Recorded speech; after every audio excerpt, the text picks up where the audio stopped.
Chapter 1087. It was quiet in the luxury suite of the hotel. But Qin Weibai's mood was always up and down. All kinds of emotions were brewing in her heart, making her feel complicated. She was a little worried, but not like it. She was happy, but not like it. She was anxious, but not like it. She was looking forward to it, but not like it. Her body was still soft after being tossed and turned all night. That kind of extreme joy and satisfaction slowly dissipated, replaced by obvious sleepiness. All kinds of emotions kept emerging, seeming right but not right, making Qin Weibai feel a little confused. She felt as if something was going to happen, but she didn't know what it was. During this period, she seemed to think of something. She put on her clothes and went downstairs with a blush on her face. She bought something from a nearby pharmacy and came back to try it, confirming that she was not pregnant. That was to say, her current mood had little to do with Li Tianlan's love for her day and night in the past month or so. But this kind of uneasy mood had a lot to do with Li Tianlan. Qin Weibai didn't tell anyone. She had never dreamed of Li Tianlan in her dreams since she was a child. This statement was not very exact, but it could be said to be accurate. In the trance, she had dreamed of many scenes related to Li Tianlan, but that feeling made Qin Weibai feel like she was watching a movie about the past. In those dreams, there was Li Tianlan. But it was not Li Tianlan in reality. Li Tianlan's figure in the dream had always been vague. Even if he appeared beside her in the dream, Li Tianlan was just a shadow, an erratic shadow. In Qin Weibai's dream, Li Tianlan's clothes, face, and temperament changed thousands of times every second. The changes were so drastic that in Qin Weibai's consciousness, Li Tianlan in the dream had no facial features, and he was even a shadow without a body. But every time she saw that shadow, Qin Weibai's consciousness in the dream would tell her that it was Li Tianlan. She in the dream also believed it. She and the master of Samsara Palace, who was in Warefree Heights now, were really the same person. They had the same consciousness, the same habits, and the same thoughts. At a short distance, the two of them could share the hurt with each other or bear it alone. At a distance, their thoughts were completely synchronized. Both of them knew what the other was thinking all the time because it was their own thoughts. At a further distance, their dreams were completely synchronized. To be exact, when the master of Samsara Palace was in the southern hemisphere, and Qin Weibai was in the northern hemisphere, when they were resting at the same time, their dreams were completely identical. Therefore, for the current Qin Weibai, Li Tianlan was a ghost that had been lingering in her consciousness since she was a child. She kept synchronizing with the master of Samsara Palace and eventually became the same person. They had the same thoughts, so naturally, they had the same feelings. Therefore, there was no obstacle for her to accept Li Tianlan. But she had always been confused. She loved him so much and was willing to give everything for him. But why was Li Tianlan just a shadow in her dream? More than 2 years ago, after the Eternal Sword of Mormons, the shadow that belonged to Li Tianlan, which was constantly changing every moment, began to appear more and more in Qin Weibai's dreams. Qin Weibai knew what was going on. This was the master of Samsara Palace's entrustment. In the past, Qin Weibai would also dream, but the source of Li Tianlan in her dreams was the master of Samsara Palace. Now the illusory shadow representing Li Tianlan frequently appeared in her dreams because, in a sense, the other Li Tianlan was already dead. She might not be completely dead, but she was definitely not alive in her current state. So Li Tianlan began to appear suddenly in her dreams. He appeared more and more often, but the shadow became more and more blurred. The master of Samsara Palace broke through the transcendent realm in the spiritual field in the Eternal Sword. Now, Qin Weibai was improving every moment. There was no obstacle for her to enter the so-called transcendent realm. Before she went to the desert prison, she had been close to the so-called extreme realm in the spiritual field. Therefore, she consciously built a garden in her dream. A garden where sunlight and flying snow danced together. That was her most hidden territory and the starting point of all her dreams. Qin Weibai's only regret was that there was no Li Tianlan in that garden. She even thought more than once that if she could completely connect her consciousness with Li Tianlan's and form a certain degree of thinking synchronization, then in her dreams, could she also bring Li Tianlan into that garden and let their dreams be completely connected? In this way, even if she was not by his side in the future, she could see him in her dreams. It was not him in her imagination, but the real consciousness of Li Tianlan in her dreams. If she let him bully her in her dreams, she would not let him be so gluttonous and unrestrained as he was now. She really thought about this problem seriously. Then she saw Li Tianlan in her dreams. Li Tianlan in his youth. The ancient tree, the wind and snow, the dense sword marks, the boy, and the wooden sword were not things in Qin Weibai's dreams. There was only the garden in her dream, which was the source of the dream. In the source, if Qin Weibai didn't want her dream to expand freely, she could make herself stay in the garden and see nothing out of the control of her spirit. But in such a state, she actually saw Li Tianlan. This was obviously an unusual scene. But why would such a situation occur? The teenager Li Tianlan in the dream was extremely clear and real, just like the child who really lived in Qin Weibai's dream. Qin Weibai woke up at that moment. But when she woke up, she still felt that the child was still living in the snow beside the garden. The ancient tree had collapsed, but he seemed to know nothing and still sat there quietly. That feeling was unparalleled. Qin Weibai could be sure that it was not Li Tianlan constructed by her consciousness. The Li Tianlan she constructed with her consciousness was just a faint shadow. He was not a teenager, and even his figure was extremely vague. And not to mention that she had not reached the transcendent realm. Even if she had really entered the transcendent realm, she could not merge her consciousness with Li Tianlan's to form synchronization in the dream. This kind of thing, according to Qin Weibai's understanding, could only exist in fantasy, and it was just fantasy. So who was the teenager in her dream? Qin Weibai was a little uneasy. She carefully recalled the garden in the dream. The flowers were bright, the sun was bright, and the snow was cold. The teenager outside the garden was quiet and plain. It was a very beautiful picture, but it was so beautiful that it was not lively at all. Qin Weibai suddenly felt an indescribable sense of strangeness and horror.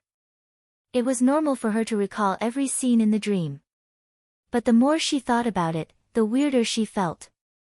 That kind of deeply hidden weirdness was originally completely hidden, but with the appearance of the young Li Tianlan, all the abnormalities were revealed little by little. Qin Weibai sat on the bed and wrapped herself in the quilt. The flying snow crossed the sky through the opened curtains. Without Li Tianlan, the bedroom suddenly became very cold. She sat quietly like this. She didn't eat at noon. As time went by, she became more and more sleepy and began to struggle with her eyelids, but she always forced herself to hold on. At the thought of the teenager Li Tianlan in the dream, she felt a little scared and even dared not sleep. However, the extreme mental fatigue caused her consciousness to become deeper and deeper, deeper and deeper. Qin Weibai's body slid from the sitting position little by little. She lay down again and fell asleep again in a daze. It was still the bright and colorful garden. But the sunshine in the sky disappeared. The snowflakes were scattered and dancing. Qin Weibai stood where she was, feeling the gloomy sky in the dream, and understood that it was because she was too tired now. The flowers in the garden swayed slightly in the wind and snow. Qin Weibai stood stiffly in the garden in the dream, looking straight ahead. She even dared not turn her head. From her position, as long as she turned right, she could see the gate of the garden. If the teenager was still there, she might see the teenager Li Tianlan first. Qin Weibai on the bed breathed unsteadily and frowned. In the dream, she was already extremely nervous. The wind and snow in the air seemed to be much fiercer. In the dream, Qin Weibai clearly felt the cold. She kept taking deep breaths several times before she controlled herself to slowly turn her head. The first thing that came into her sight was not the gate of the garden, nor the teenager Li Tianlan outside the gate. Instead, it was a thick and old tree that blocked out the sky and the sun but was completely black. The dark giant tree stood outside the gate of the garden. In the wind and snow, the trunk, the treetop, the leaves, everything was quiet and almost dead, without the slightest tremor. Qin Weibai's body was cold, and her heart kept sinking. It seemed to be the giant tree that she had seen before that had collapsed. However, when he entered the dream for the second time, the tree had returned to its original appearance. No, it seemed that many years had passed in the dream. Not only did the tree return to its original appearance, but it had also become even stronger. The entire tree had also begun to turn dark and deathly still. There was no teenager under the tree, no wooden sword. There was emptiness. Qin Weibai breathed a sigh of relief. The moment her nervous mood relaxed, she suddenly froze again and looked carefully at the giant tree. Countless snowflakes fell under the crown of the giant tree, but the distribution of the snowflakes was somewhat different. There was a small area where the snowflakes seemed to be floating quietly. It seemed that there was something invisible there that supported the snowflakes and did not let them fall. Qin Weibai looked at it quietly. She looked for a long time before she finally confirmed that there seemed to be an illusory figure that had almost completely become nothingness there. He stayed there indifferently. If she did not look carefully, she could not find him at all. Qin Weibai breathed a sigh of relief in her heart. She knew that she dreamed of Li Tianlan again. In the case of extreme mental exhaustion, the control of the source of the garden was loosened. She dreamed of Li Tianlan at the source of the dream. The Li Tianlan in her dream was this shadow, which was changing every second and was almost transparent. After all, it was something in her consciousness. The coldness in Qin Weibai's heart slowly dissipated. She walked over briskly. In her dream, the Li Tianlan in her dream could do a lot of things. But this time, the illusory shadow that seemed like it would dissipate at any moment did nothing. He sat quietly under the tree, as if he was extremely tired and resting, but also as if he was thinking about something. His posture looked a little strange. Qin Weibai looked for a long time before she realized that the shadow's body was a little tilted. This posture seemed to be held in someone's arms. Qin Weibai looked at it carefully. It meant that there was nothing next to the illusory shadow of Li Tianlan. Beside him, there was only the dark giant tree. The dark tree was far thicker than what she saw in the garden. But as Qin Weibai walked closer, the state of the giant tree became clear in her eyes. The giant tree in front of her seemed to be torn apart as well.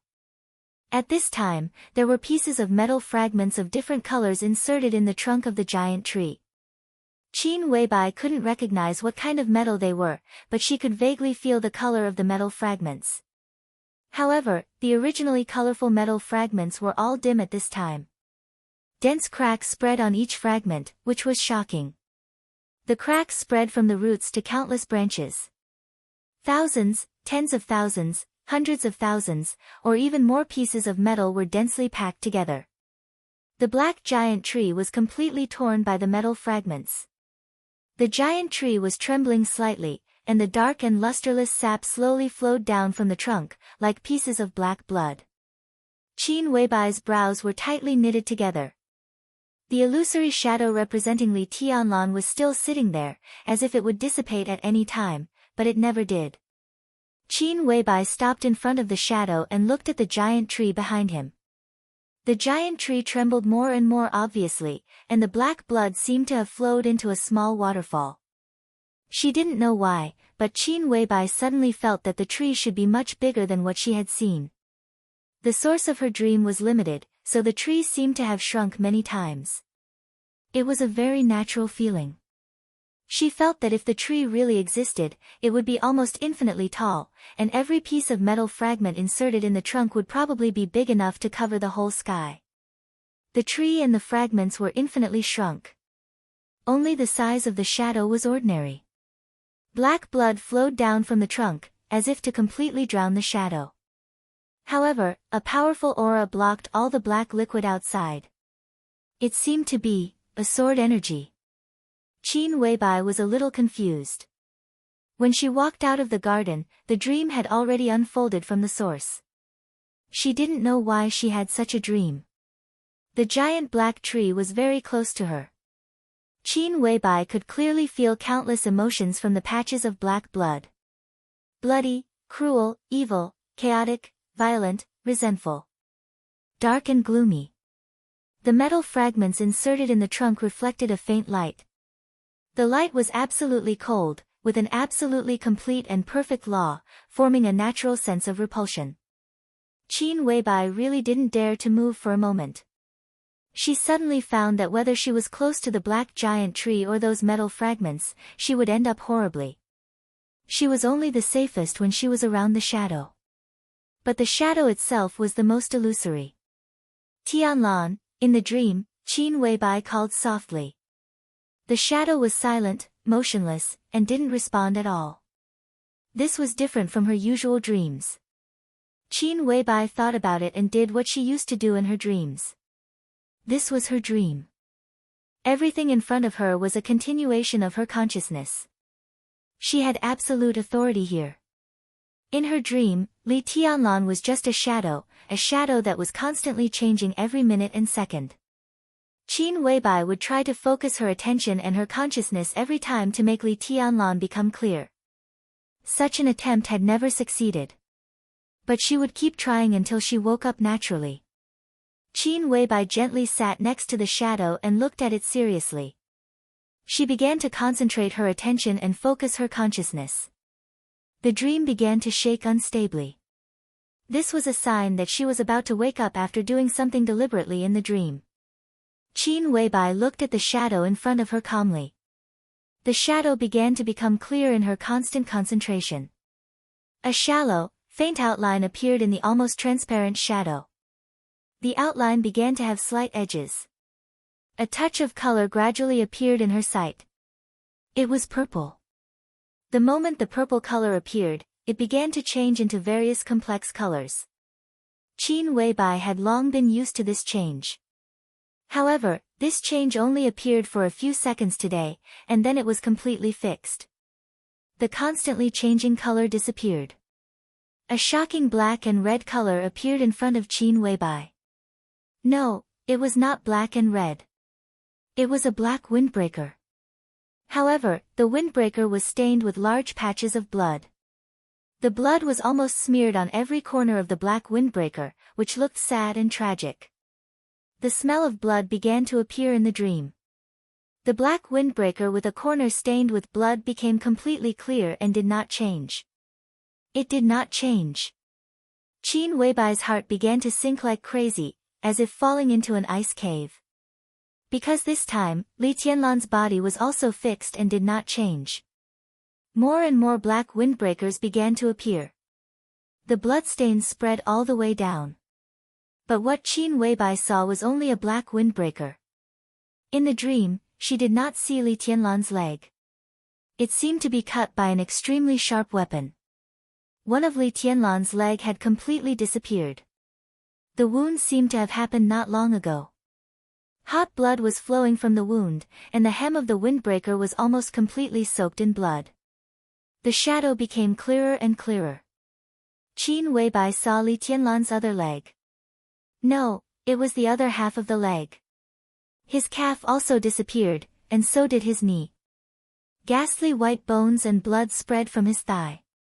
The surrounding air suddenly became hot and boiling. Li Tianlan's sleeve appeared. The empty sleeve was dancing feebly, and blood slowly dripped down from the cuff. His other hand still looked good, but the skin of that arm had turned bluish-gray. Dense metal fragments were stuck in every corner of his arm, tearing his finger joints and tearing his muscles and blood vessels. It was a bloody arm, as if someone had fired thousands of bullets directly at the arm at the same time. The heart-wrenching pain broke out from Qin Weibai's consciousness in an instant. She saw most of Li Tianlan's body. She saw his chest and abdomen. The black windbreaker on his chest and abdomen had long been broken, and dense wounds crisscrossed his chest and abdomen. The blood and white bones stimulated Qin Weibai's nerves wildly. On his chest, Li Tianlan's left and right atriums were completely empty. His two hearts had been taken out, and only blood was still flowing. Qin Weibai's body trembled violently. She had tried countless times to make the shadow that represented Li Tianlan become clear, but she never expected that the shadow would be in such a state after it became clear. It was a nightmare that she didn't want to recall in any case. She trembled and raised her head. At this moment, the shadow became completely real. She saw the shadow's head. That was Li Tianlan's head. This shadow was indeed Li Tianlan. One of Li Tianlan's eye sockets was empty and dark. The blood seemed to have completely solidified the moment the eyeball was taken out, and there was another shocking wound between his eyebrows. It seemed to be a fingerprint. It was this fingerprint that pressed between Li Tianlan's eyebrows, penetrated his brain completely in an instant, and cut off all his vitality. Qin Weibai almost suffocated. It was really Li Tianlan. Li Tianlan's corpse. No, to be precise, it should be Li Tianlan's mutilated corpse. It was not even a complete corpse. This corpse, which seemed to have just died or fallen for countless years, sat there quietly. His face was covered with blood, but with a strange calmness and exhaustion. The moment this figure appeared, the giant black tree and the endless metal fragments behind him became completely quiet. The black blood disappeared, the giant tree was no longer shaking, and the metal fragments were no longer reflecting light. All the auras also disappeared, as if all of them had become dormant and chosen to retreat. The mutilated corpse still sat quietly, not looking at Qin Weibai, just quietly looking at the distance in the dream. The world was spinning. Qin Weibai screamed out loud. Not in the dream. But in the bedroom. Her body sat up from the bed in an instant, her eyes red, her face covered with tears, and she looked miserable. Why? Her body trembled violently. Why did I have such a dream? It's not a dream. A soft and ethereal voice rang out beside Qin Weibai. It was soft and pleasant, with a sense of intimacy. Qin Weibai was quiet for a moment. She turned her head. A figure shrouded in light sat quietly on the side of the bed, looking at her silently. Qin Weibai couldn't see her face or expression, but she could only be sure that it was a woman. It seemed that her consciousness was still immersed in the dream. She was stunned for a long time, and the first question was not how the other party came in, but asked with a trembling voice, "If it's not a dream, what is it?" "That is His Majesty Li Tianlan." In the light, the woman said softly, "Whether it is the shadow you saw or the mutilated corpse, they are all," after a pause, she said, "they are all his most real state." Chapter 1088. Qin Weibai didn't speak for a long time. A shadow and a mutilated corpse. The most real state. In the halo beside the bed, the voice of the slim figure was clear and sweet. Qin Weibai suddenly felt extremely disgusted and repulsed. Because of the content of that sentence. Li Tianlan's real state. Could it be that the so-called true state was the phantom and the mutilated corpse? She forced herself to calm down and shook her head. "I don't believe it," she said in a cold voice. The halo beside the bed fluctuated softly. She didn't speak.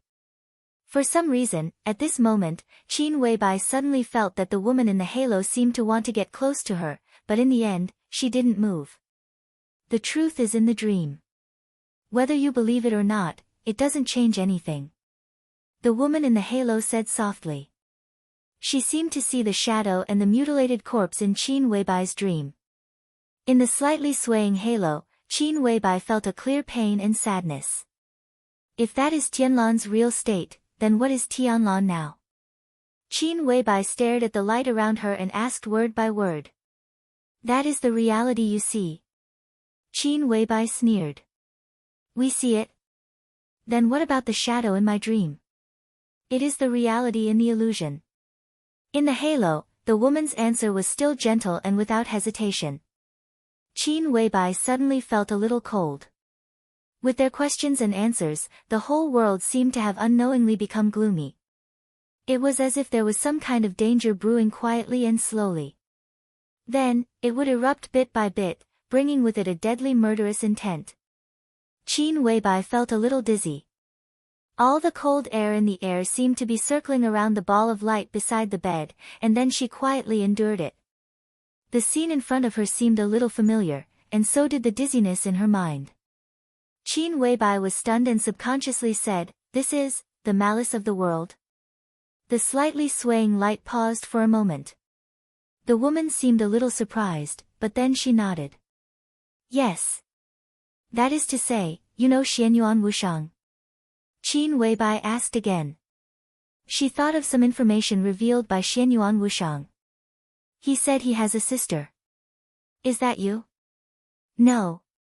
The woman said softly, "But to a certain extent, I can be considered his older sister. You can also say that I am his younger sister. But now, I am his aunt." Qin Weibai looked at the soft light in silence. For the first time, she realized that her IQ seemed to be a little off. Was she an elder sister, a younger sister, or an aunt? This relationship was absolutely chaotic, but the logic seemed to be very clear. However, from such a relationship, Qin Weibai could not arrange it for a while. "Who are you?" Qin Weibai asked. The woman seemed to be stunned. She was silent for a long time. If she hadn't found out that something had happened to Qin Weibai, she wouldn't have come here now. This kind of meeting made her feel a little nervous. She did not know how to answer Qin Weibai's question. From a certain point of view, Li Tianlan and Qin Weibai were her parents. But from another perspective, they could no longer be considered his parents. "I am Feng Qinggu." After a long period of silence, the woman finally spoke.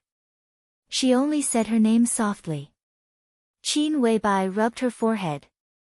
Just like the first time she met Xianyuan Wushang, Li Tianlan didn't have any hostility but felt close to him. She felt the same closeness to Feng Qinggu now, even more so than Li Tianlan felt for Xianyuan Wushang. "Feng Qinggu," she whispered to herself. "You can call me Qinggu."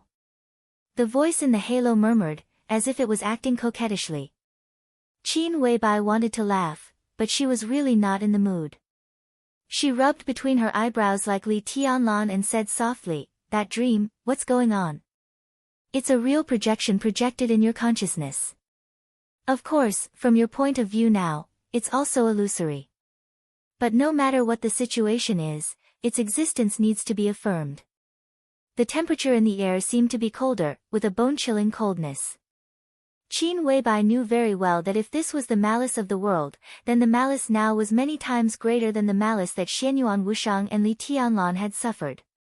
Because at that time, Qin Weibai only felt a little dizzy, but now she clearly felt the changes in the surrounding space. Real. Illusory. These were the two most common words, but now every time she heard them, Qin Weibai's heart would feel cold for no reason. "I don't understand." Qin Weibai hesitated for a moment and said slowly, "Can you give me more details?" "I can't say." Feng Qinggu said softly. "But you can ask, maybe I can answer some." Qin Weibai did not know what to ask. Now all her mind was focused on the mutilated corpse and the illusory shadow in the dream. She did not dare to think about what it represented. Did it represent Li Tianlan's future? As soon as this thought popped up, Qin Weibai felt weak all over. Feng Qinggu seemed to know something, but Qin Weibai didn't dare to believe everything she said. But she didn't dare to disbelieve it either. The only topic she could talk about now seemed to be this. "In that dream, I dreamed of Tianlan." Qin Weibai wanted to say something but stopped on second thought. "That is indeed His Majesty, but not the future His Majesty. Although it is not very accurate, if we must describe it, it should be the past His Majesty." Feng Qinggu said. Qin Weibai's heart trembled slightly. Her ability to accept things was obviously not comparable to that of ordinary people. With her other self as a living example, she easily thought of a direction that others did not dare to think of. "You mean, reincarnation and rebirth?" "There is no such thing as reincarnation in this world." Feng Qinggu said slowly, "It's reincarnation, not your Majesty's personal reincarnation, but, Kacha." Feng Qingwu, the voice suddenly disappeared. In Qin Weibai's sight, the empty air suddenly twisted, and a piercing coldness broke out in an instant, turning into an ice wind. Shocking ice layers began to appear in the empty air. Feng Qinggu changed the topic and said softly, "Your understanding is wrong because of the problem of the timeline. But in fact, time has no meaning. What you experience is only your own timeline. When you put time in a wide enough area, you will find that the so-called present may be the future in another area, and the future may be the past in another area. What you see now is only the past relative to your current timeline. But whether it is the present or the future, that scene has happened." Qin Weibai was in a daze. "Why did I dream of this?" she asked softly. "You are waking up, or in other words, another you is waking up, and you have caused a synchronization in a sense." "What is waking up?" Feng Qinggu fell silent again. This was obviously a question she could not answer. "After waking up, will I see that kind of Tianlan? I am also very awake now, and I would rather not wake up like that." Qin Weibai continued. "This is an inevitable process." Feng Qinggu said slowly, "It is irreversible. And from our point of view, we all hope that you can speed up your awakening, even if it is for His Majesty." Qin Weibai looked at her quietly, waiting for her explanation. Feng Qinggu was silent for a while, and said softly, "His Majesty's path has come to an end, and his experience is completely different from that of another you. The current level is already the peak state he can reach. He may be stronger, but it is impossible for him to break through again. Only when you gradually wake up can His Majesty really break through to that supreme realm." Qin Weibai thought for a while, and there was obvious suspicion in her eyes. "Xianyuan Wushang didn't tell me this. This is not what he is qualified to know now." Feng Qingwu's tone was light. "But in fact, there is nothing wrong with Tianlan's current state. He is only 24 years old. In 10 years, or even less, he will definitely break through again and become a real heavenly son. There is no sign that he can't break through, and he doesn't notice it himself. It's not that he can't break through." Feng Qinggu said calmly, "He can't break through. Once he takes that step on his own, he'll be discovered." "Discovered by who?" Qin Weibai's heart suddenly sank. Feng Qinggu moved her body and said softly, "Do you still remember that story? The other story you experienced, the end of His Majesty." Qin Weibai's body quietly tensed up. That was undoubtedly her biggest secret. How did Feng Qinggu know? That's about it. But in that world, when everything happened, we all paid attention to it. But at that time, things were completely out of control, and we could no longer control the development of things. His Majesty took that step by himself in that world, and the end was already determined. Even if he didn't die under your sword, he would die in other places." Feng Qinggu said. Qin Weibai's face was a little gloomy. "You mean, if the current Tianlan breaks through again, he will die?" "Yes." Feng Qingwu's answer was without any hesitation.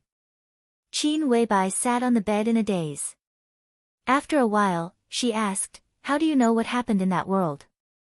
"Time is meaningless."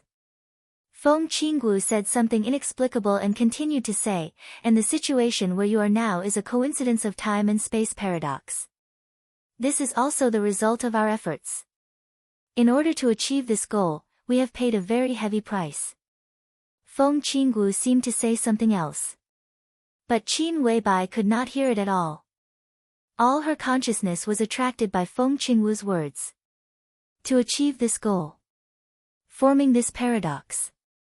If the existence of two of her was really a kind of time and space paradox, then this was not a coincidence, but created by Feng Qinggu? Was she created by them? Qin Weibai suddenly felt like laughing and crying at the same time. "You mean, I'm something that you guys created? A machine? It has nothing to do with you." Feng Qinggu shook her head. "What we can do is to send you here. And to do all this, we did not create you, but to modify time and space and physical constants. You will understand all this, provided that your awakening is smooth enough." Qin Weibai sat there in a daze. After a long time, she whispered, "If I wake up successfully, what will happen to Tianlan?" "His Majesty will return." Feng Qingwu's voice was slow, but with unparalleled solemnity and fanaticism. Qin Weibai did not speak. Qin Weibai continued to say, "And what you need to do most is to synchronize your dream with His Majesty's thinking, as you imagine. This is the first step for His Majesty to return." "Wake up, return," Qin Weibai whispered softly, "if I wake up and he returns, will we still be us?" "Of course." Feng Qingwu seemed to be smiling. "In fact, you have woken up partly, but obviously, you do not feel any change in yourself, nor will you become another person." "I have woken up partly." Qin Weibai was stunned. Feng Qingwu looked at Qin Weibai silently and whispered, "Maybe you don't realize it yourself, but you killed Qin Fangqing." After being stunned for a second, Qin Weibai suddenly reacted. "I didn't do it." "You don't need to do it." Feng Qingwu shook her head. "You have thought about it." Qin Weibai sat on the bed, hugged her shoulders tightly, and shook her head subconsciously. "Who the hell are you?"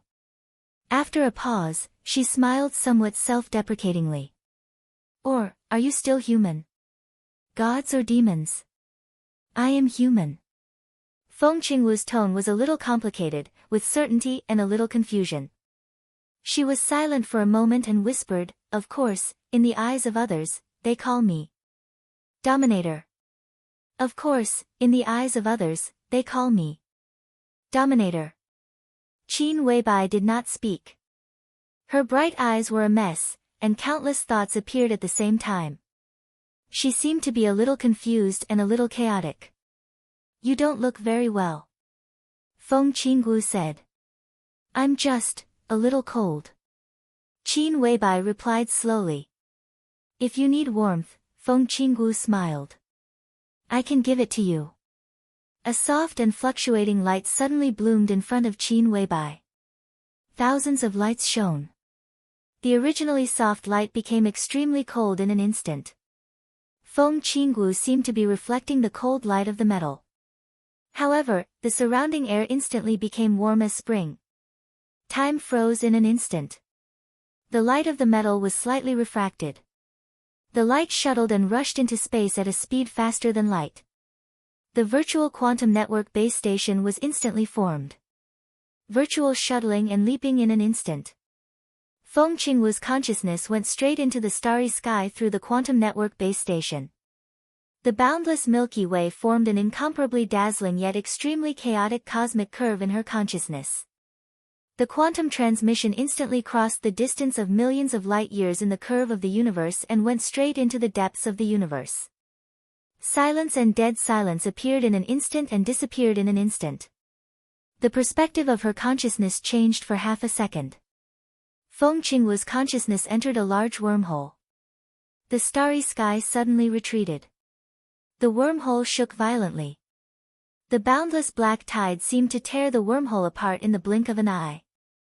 It covered the sky and the earth and rushed directly to Feng Qingwu.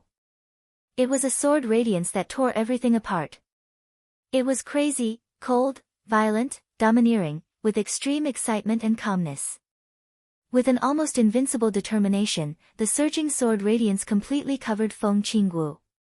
Feng Qingwu, whose consciousness was still reflecting the metal sword radiance, stopped for a moment. In the next second, an extremely majestic power instantly exploded in the sea of black sword qi. It was the extreme power of martial arts. The strong shock wave collided with the surging sword qi and the entire wormhole space was shaking violently. Feng Qingwu's movement paused slightly. All the power disappeared completely. In an instant, the boundless black tide seemed to have lost its target. It surged past her and rushed towards the entrance of the wormhole. "Boring," Feng Qingwu said calmly. "Tsk," a voice seemed to be heard in the darkness.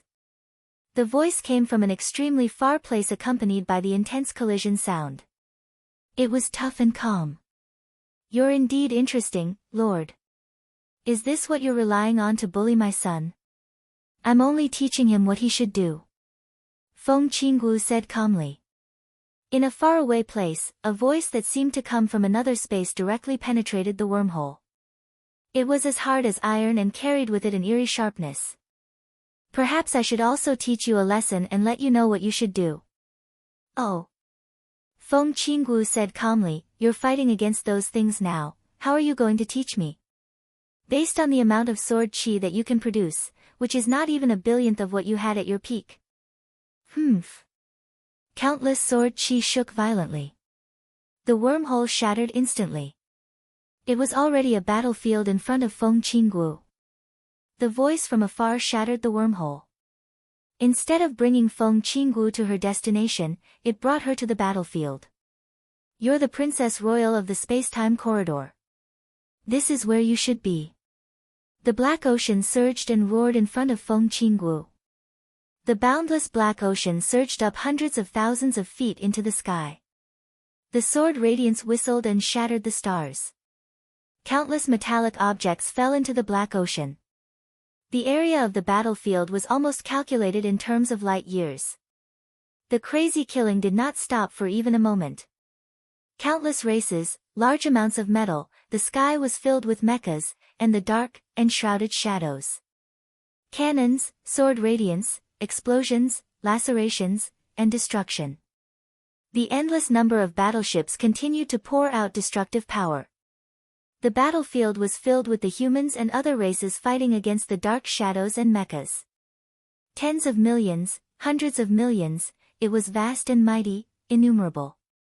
Feng Qinggu sighed softly. Her body rose slowly in the void and charged towards her destination. The willpower of the god of war in the Black Ocean did not stop her this time. Feng Qingwu's speed increased. Boundless radiance shone from her body and became brighter and brighter. At this moment, she seemed to have turned into a shooting star that traversed the battlefield for a few light years. The radiance overflowed rapidly and surpassed the speed of light. With Feng Qingwu as the center, it spread rapidly in all directions. Deception, Genesis. Radiance shot out and stars fell. On the battlefield, the potentials of all the creatures in the neutral camp were instantly stimulated several times. All the heavily injured creatures that had lost their ability to fight were deceived. Everyone thought that they were in their peak condition. They exploded with battle power that exceeded their limits and pounced towards the nearby enemies. The battle power of all the creatures was increasing rapidly. Everyone had been deceived. At this moment, everyone thought that their strength had suddenly made a huge breakthrough. Everyone also showed their strength after the breakthrough. Outside of the neutral camp, all the creatures, be it order or dark shadow, became sluggish. They were also deceived. At this moment, they thought that they had been severely injured. Some of the creatures even thought that they had died. The shooting star radiance that Feng Qingwu brought along traversed the entire battlefield. It rose infinitely and exploded instantly. It was as if a gigantic sun had suddenly risen in the dead silent void. The boundless black ocean instantly began to boil. The rays of the sun continued to radiate with lies. In the shortest time possible, it deceived the entire battlefield. This was the pinnacle of the path of deception. It was also the pinnacle leader of the human race on this path. This was the pinnacle of power on the path of deception. This power had a name that was recognized by all the camps. Ruler. Chapter 1089. Shuttling, flying, warping, the battlefield covered every corner of one's vision. Countless figures filled every space with an unimaginable density. The vast void, the planets beneath one's feet, the broken satellites, the densely packed meteorite belts, the flames of war and radiance were everywhere. The densely packed formations of the fleets opened fire with all their might. The Star Destroyer cannons could destroy the heavens and the earth. The annihilation of dark matter and dark energy surged silently. A small black hole formed in a certain area of the battlefield and started to devour everything nearby. Using the void as a formation and the galaxy as a chess piece, Feng Qingwu's consciousness was tiny and weak like a speck of dust in the vast and boundless battlefield. However, it was this tiny and weak figure that traversed the entire battlefield in an instant as though she had entered an uninhabited land. The radiance that filled the sky continued to condense. Feng Qingwu's consciousness charged forward, leaving behind one sun after another that emitted extreme light and heat. The absolute destructive power and the instantaneous reversal of the situation clearly displayed the powerful strength of the peak energy source of the neutral camp. However, Feng Qingwu was not intercepted by the peak energy source of the opposing camp. Deception, Genesis. This was equivalent to simulating the real environment. In a short period of time, she made full use of all factors that were beneficial to her side and made full use of all factors that were disadvantageous to the enemy. She deceived both the enemy's and her allies' understanding of herself, as well as the perception of the peak energy source of the same level. In an absolutely short period of time, even if it was an enemy of the same level as Feng Qingwu, even if she traversed the battlefield in such a high-profile manner, no one would discover her existence. Based on the actual time in Miracle City and other places, the Genesis had existed for a very short period of time, probably less than 10 years. However, 10 years was enough to determine the fate of this part of the battlefield. However, what was the use of merely determining the fate of this part of the battlefield? The fate of the human race and all the neutral creatures had already been determined and would definitely end. Perhaps in the entire neutral camp, only the vast black ocean before them refused to give up. It was still going all out, still throwing caution to the wind, still going berserk without the slightest scruple. Perhaps he already knew his fate and ending long ago, but he did not care. War God Lin Xianyuan. He was a lunatic and a fool, but he was the most admirable kind of lunatic and fool. Feng Qingwu sighed softly. Endless light converged around her, and her shuttling figure suddenly accelerated. Like a sharp sword that tore through the battlefield, with slowly dissipating light, she instantly entered the black hole that had just formed in the battlefield. Deception, Supreme Self. On the battlefield where light and shadow intertwined, an almost supreme will appeared. It was cold, majestic, and irresistible. The moment this willpower appeared, it went against the evil intentions of the world. The black hole that was still taking shape instantly turned into a wormhole. The laws of time and space distorted at a speed visible to the naked eye. Feng Qingwu's body entered the wormhole and appeared tens of thousands of light years away in the blink of an eye. The moment her body entered the black hole, an endless army of the neutral faction rushed out of the same wormhole and joined the battlefield. This was the true ruler. On the battlefield, he ruled over everything. The black hole that had just formed was turned into a two-way passageway by Feng Qingwu's lies. It was the same entrance, but there was no difference between entering and exiting. This kind of deception could only last for a few years, but it was enough for the neutral camp to invest billions of soldiers into the battlefield in the next few years. The stars in the sky flickered and retreated rapidly. The newly formed wormhole extended infinitely in Feng Qingwu's consciousness. The darkness only lasted for a moment, but it was already tens of thousands of light years away. It was still the same scene, the same battlefield, the same black ocean, and the same war god Lin Xianyuan. The black ocean formed by the endless sword intense was the most real state of war god Lin Xianyuan, and also his most primitive form of existence. At the start of the war, this ocean surged into the corridor of time and space from the realm of war to the corridor of time and space. For tens of thousands of years, it spread across countless star regions. Everyone in the corridor of time and space agreed that this lunatic was the sharpest lunatic of the human race after His Majesty. The war continued.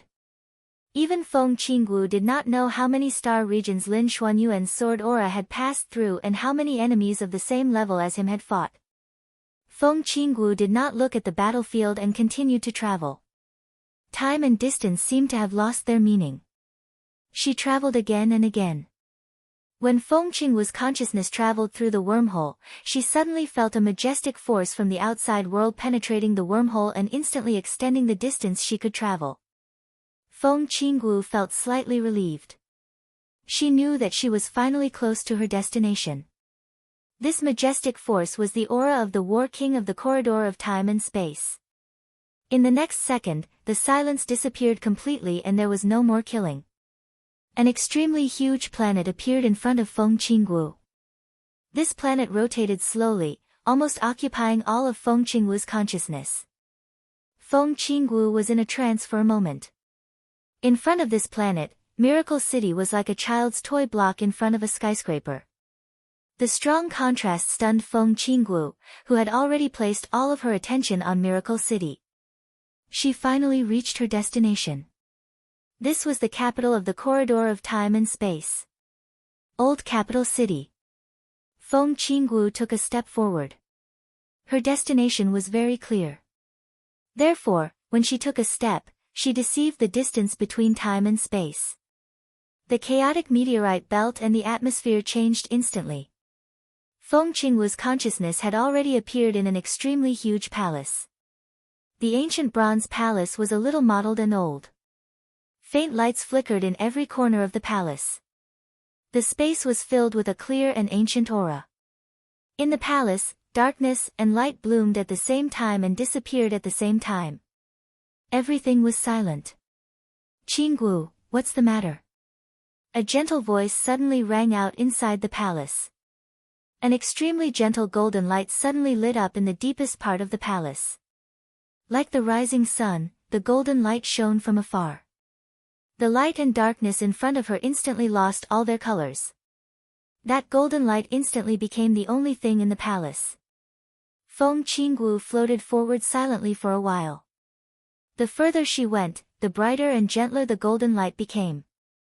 The light shone on the bronze pillars in the palace, clearly illuminating the countless mottled marks on the bronze pillars. Feng Qingwu arrived at the end of the palace. A gentle golden light shone from the end of the palace. There was an ancient desk there. On the desk, there was a thick book that was about the height of a person. It was slowly flipping through the pages. There was no one behind the desk and the book. All the light was above the desk and the book. It was a light that was constantly changing. Sometimes, it was a divine weapon, sometimes, it was a misty cloud. In essence, this tiny and changing speck of light was a drop of blood. There was no corpse or shadow. It was just a drop of blood. Feng Qingwu looked at the drop of blood in front of her. She bowed slightly and said softly, "Greetings, Your Majesty." "What's the matter?" The gentle voice in the golden light was clear and gentle. "I want the Million World Portrait." Feng Qingwu answered without any hesitation. Her voice was firm and unquestionable. The majesty in the golden light fell silent for a second. The Million World Portrait. One of the most important weapons in the corridor of time and space. It was also one of the 4 most powerful divine weapons in the neutral camp. King Wei, Million World Portrait, Tower of Human Emperor, Xianyuan's Sword. Among the 4 divine weapons, the Million World Portrait was ranked second. It had never changed in countless reincarnations. If Feng Qingwu was the pinnacle representative of deceit, then the majesty in front of her was the pinnacle of calligraphers and warriors. The Million World Portrait was something that the majesty had studied for his entire life. Not only did it contain his calligraphy, but it also contained the calligraphy of every calligrapher in the corridor of time and space. The Million World Portrait had existed for thousands of years. Every painting had the ability to split open the sky. Similarly, the Million World Portrait was the only divine weapon in the corridor of time and space that could contain the Majesty's drop of blood. Without the Million World Portrait, the vitality of the Majesty's drop of blood would gradually dissipate. He would become weaker and weaker until he died. It was destined to be a long time.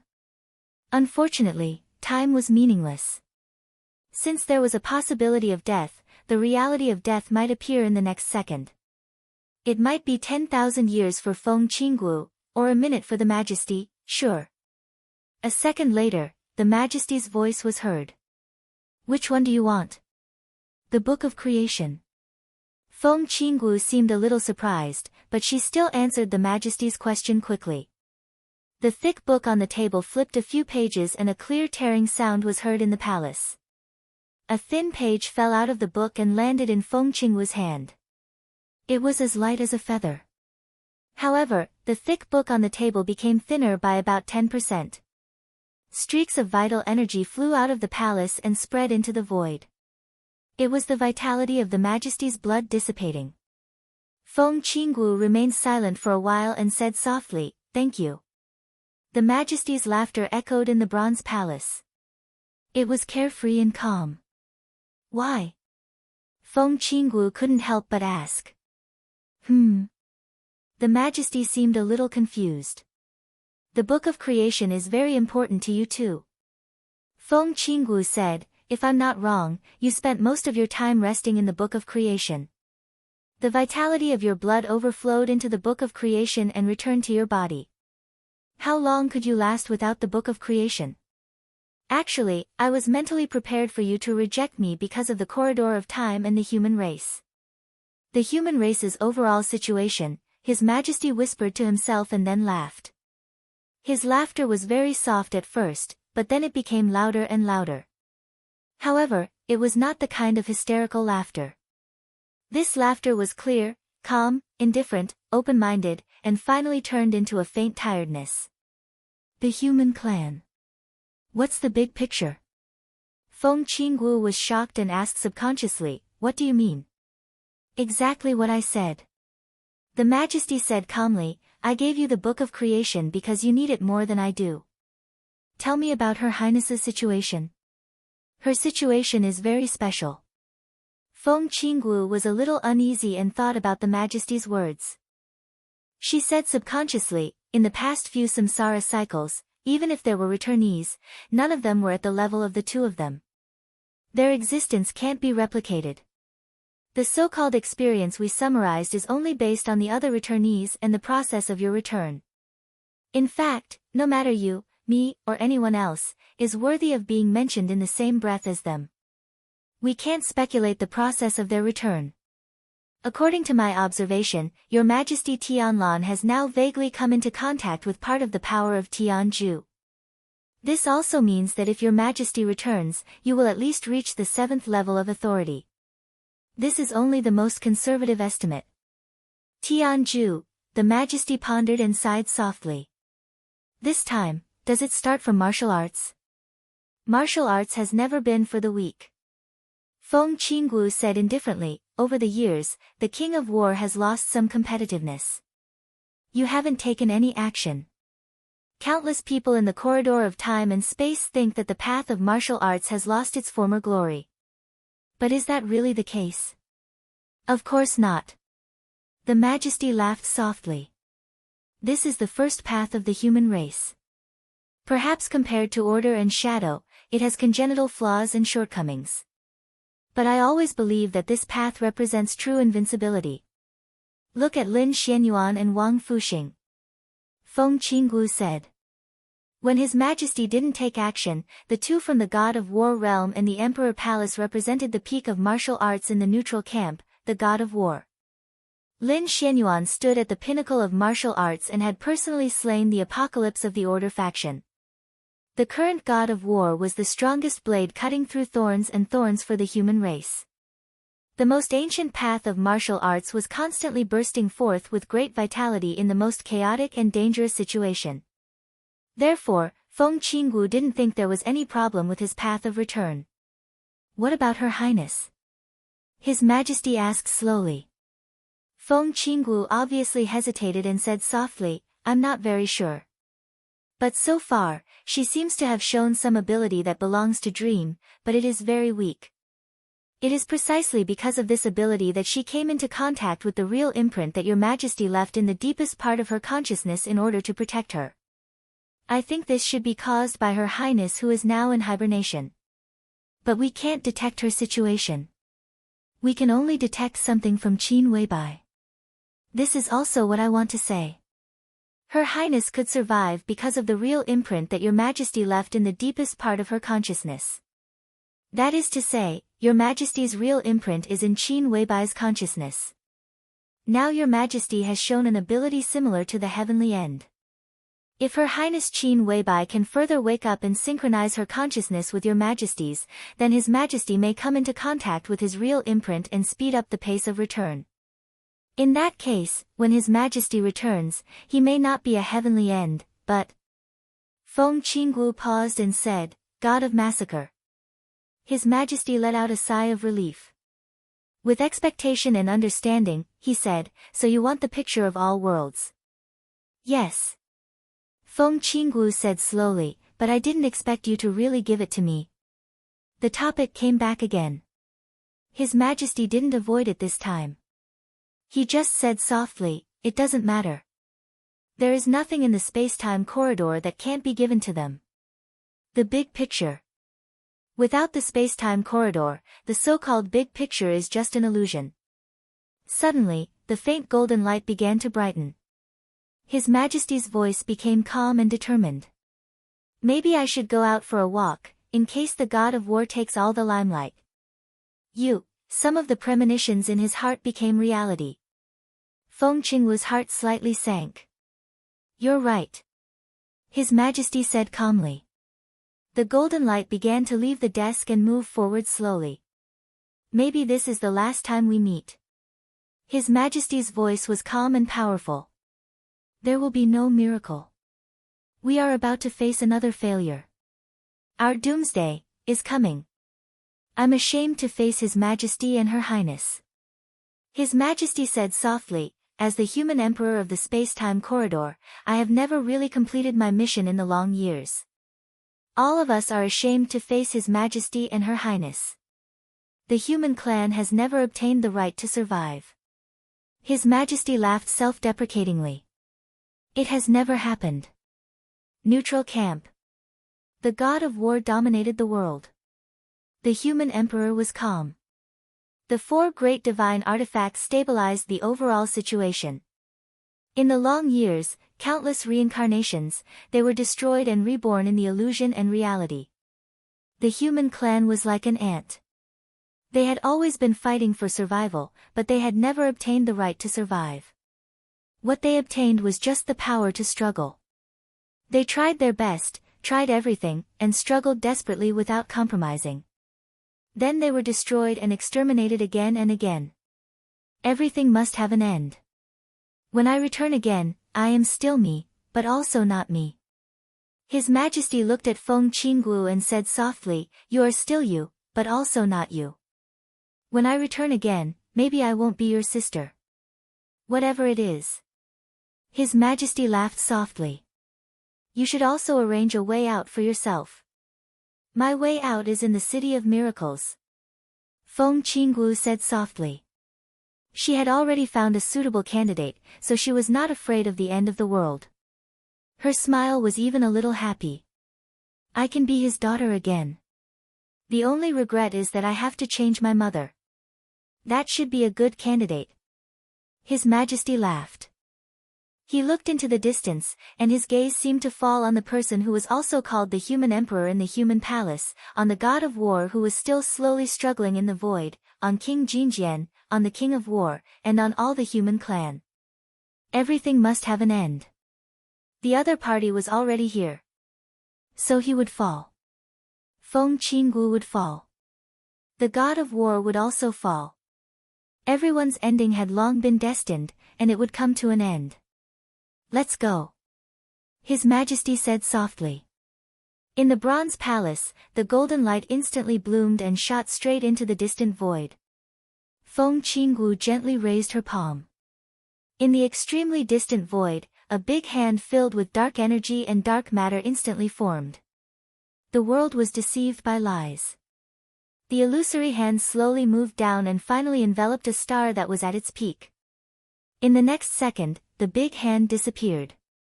The star also disappeared. The endless light and heat were instantly replaced by the cold void.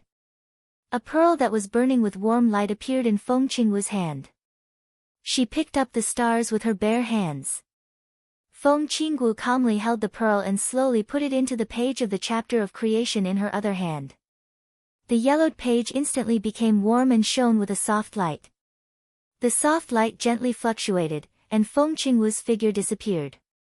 Only the bronze palace was left. It was silent, dead, and empty, as if it had existed since ancient times, without any vitality. Feng Qingwu opened her eyes again. In her sight was the wind and snow outside the hotel. It was Qin Weibai, who was quietly hugging her snow-white shoulders on the bed. Chapter 1090. Time was meaningless. Feng Qingwu's consciousness traveled through the void. Her time was moving, but Qin Weibai's time was still. Therefore, everything happened in less than a second. In Qin Weibai's consciousness, Feng Qingwu said that she could give her warmth. She didn't do anything extra, but a light and delicate page appeared on her slender palm. The moment the hazy light appeared, it seemed to completely suppress the light in the bedroom. The hotel room seemed to have ushered in dusk, becoming hazy, beautiful, and warm. That touch of warmth slowly spread out, allowing one to subconsciously relax both mentally and physically. Qin Weibai raised her head and looked at the page in Feng Qingwu's hand. Feng Qingwu loosened the page in Qin Weibai's direction and said gently, "A gift for you." "What is this?" Qin Weibai asked after being stunned for a while. The item in Feng Qingwu's hand looked like a thin piece of paper, yet it also looked like a light source that would never dry up. The piece of paper was dark yellow and old, and the light was sparse and hazy. It did not look beautiful, but it attracted everyone's attention and consciousness almost instinctively, as if all the light had appeared on that piece of paper. "This is what you need the most." Feng Qingwu loosened her palm slightly. The paper fluttered into Qin Weibai's hand without a trace of smoke or fire. Sadness flashed across her eyes, which were enveloped by the gentle light. Then, they became a little hollow. The creation chapter of the Picture of Thousand Worlds. This was the foundation of the Picture of Thousand Worlds, one of the 4 divine weapons of the neutral camp. It was also the first chapter. Now that the creation chapter had been removed, the Picture of Thousand Worlds had lost its foundation. The drop of blood that relied on the Picture of Thousand Worlds had also lost its foundation. Without Her Majesty, the neutral camp had lost its foundation. The real end was coming. There was no way to stop it or resist it. Perhaps it was just like what Her Majesty had said, the human race no longer had the so-called big picture. Because everything would be destroyed. In the face of extreme extinction, all perseverance was meaningless. Feng Qingwu knew that was really the last time she met Her Majesty. After extinction, we return again. He is not him, and I am not me. Since the beginning of the human clan's emergence in the starry sky, they had been struggling with all their might to survive. The first His Majesty and Her Highness had tried their best, paid everything, and failed again and again. In the end, they became the currently Tianlan and Qin Weibai. Now that His Majesty had taken over the authority, he had also tried hard, but failed again and again. There was no direction, no end, no hope. Standing at the highest point of the camp and looking forward, there was only ghastly darkness. The stranger road brought with it eternal silence and dullness that stretched to the end of despair. Just like everyone wants to live, but everyone will die. No one had ever achieved true immortality, and no one had ever fought for the right of survival for the human race. The history of the development of the human race seemed to be one of continuous failures from beginning to end, with no success at all. This period of history was recorded in the Million World Scroll, and it became one of the most powerful artifacts in the neutral faction. Meanwhile, the drop of blood that His Majesty had transformed into had already left the ancient book and rushed back into the void. The end was just around the corner. He would not go back. Vast and boundless battlefields now covered every star field, and the flames of war continued to burn.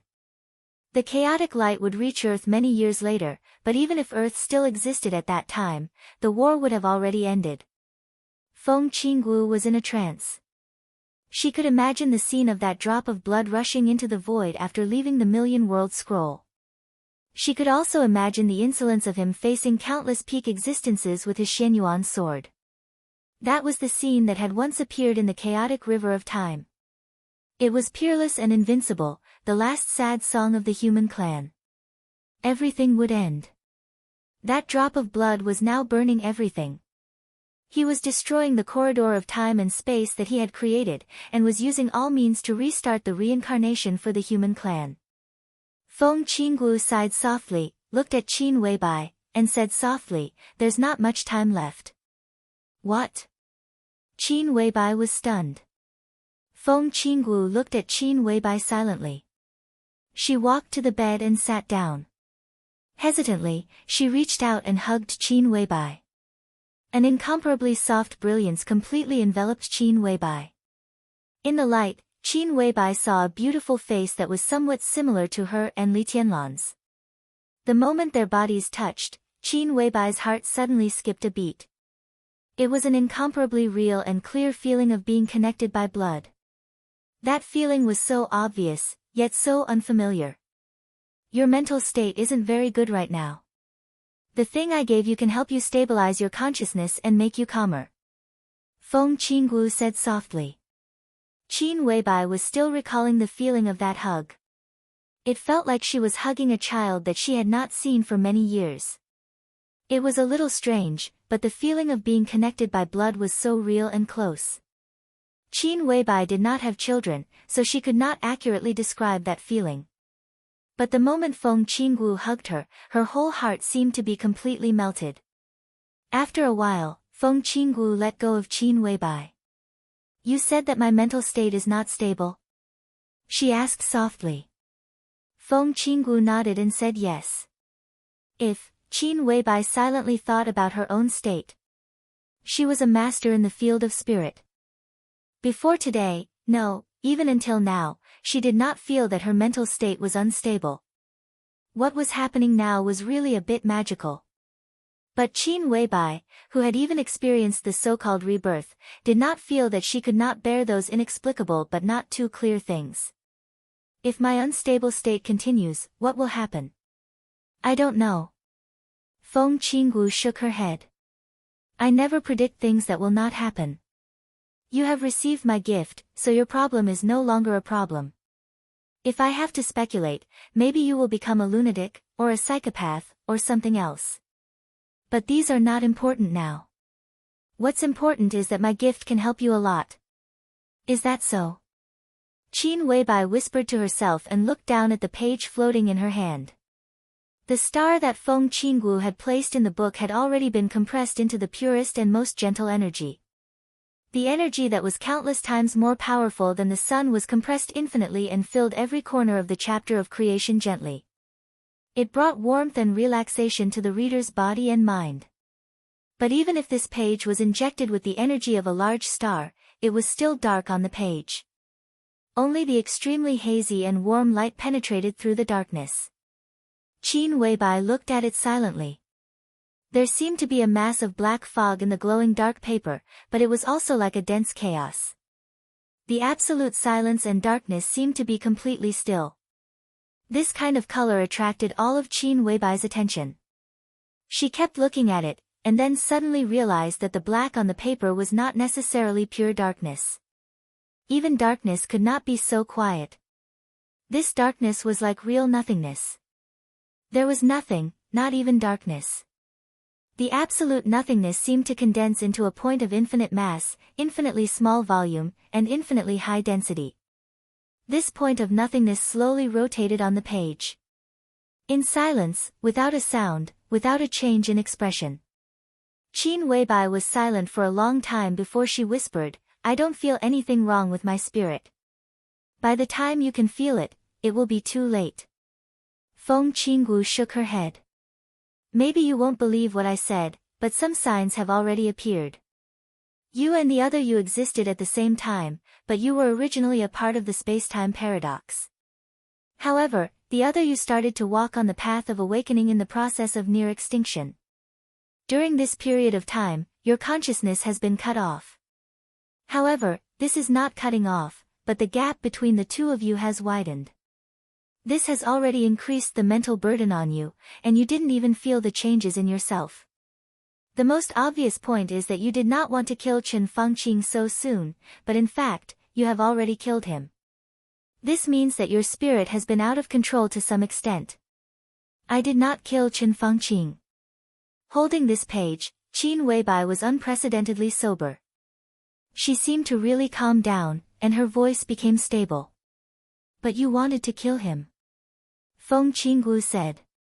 Qin Weibai frowned and vaguely felt that she had caught something.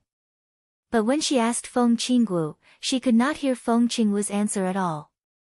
Qin Weibai thought for a moment and suddenly thought of a very important question. A very slight chill flashed in her eyes, and she whispered, I remembered one thing. What? Feng Qinggu was a little confused.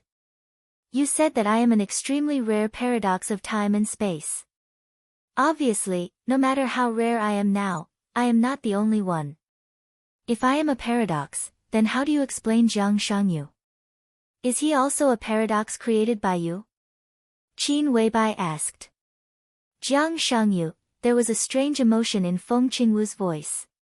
It seemed to be uneasiness, solemnity, and hesitation. He can be said to be a paradox of time and space, but also not. What I can say is that Jiang Shangyu's existence has nothing to do with us, but his existence is also reasonable. Reasonable, Qin Weibai showed a very small but obvious sneer. This is the only explanation. In Jiang Shangyu's current state, it is not surprising that anything happens to him. No matter what. Oh. Qin Weibai raised her eyebrows slightly. Yes, anything. Feng Qinggu emphasized her tone. For example, you may find that Jiang Shangyu can break through several realms overnight, and you may even find that Jiang Shangyu suddenly becomes stronger than His Majesty Li Tianlan, that Jiang Shangyu suddenly becomes extremely sharp and intelligent, and even becomes an unprecedented wise man. In a way, these are all possible, but such possibilities are two-sided. You may also find that Jiang Shangyu loses all his strength overnight, and that Jiang Shangyu's decision suddenly becomes as stupid as a stupid pig. You may even find that Jiang Shangyu suddenly becomes a woman. These are also possible. Qin Weibai was speechless for a long time. Her expression became a little strange.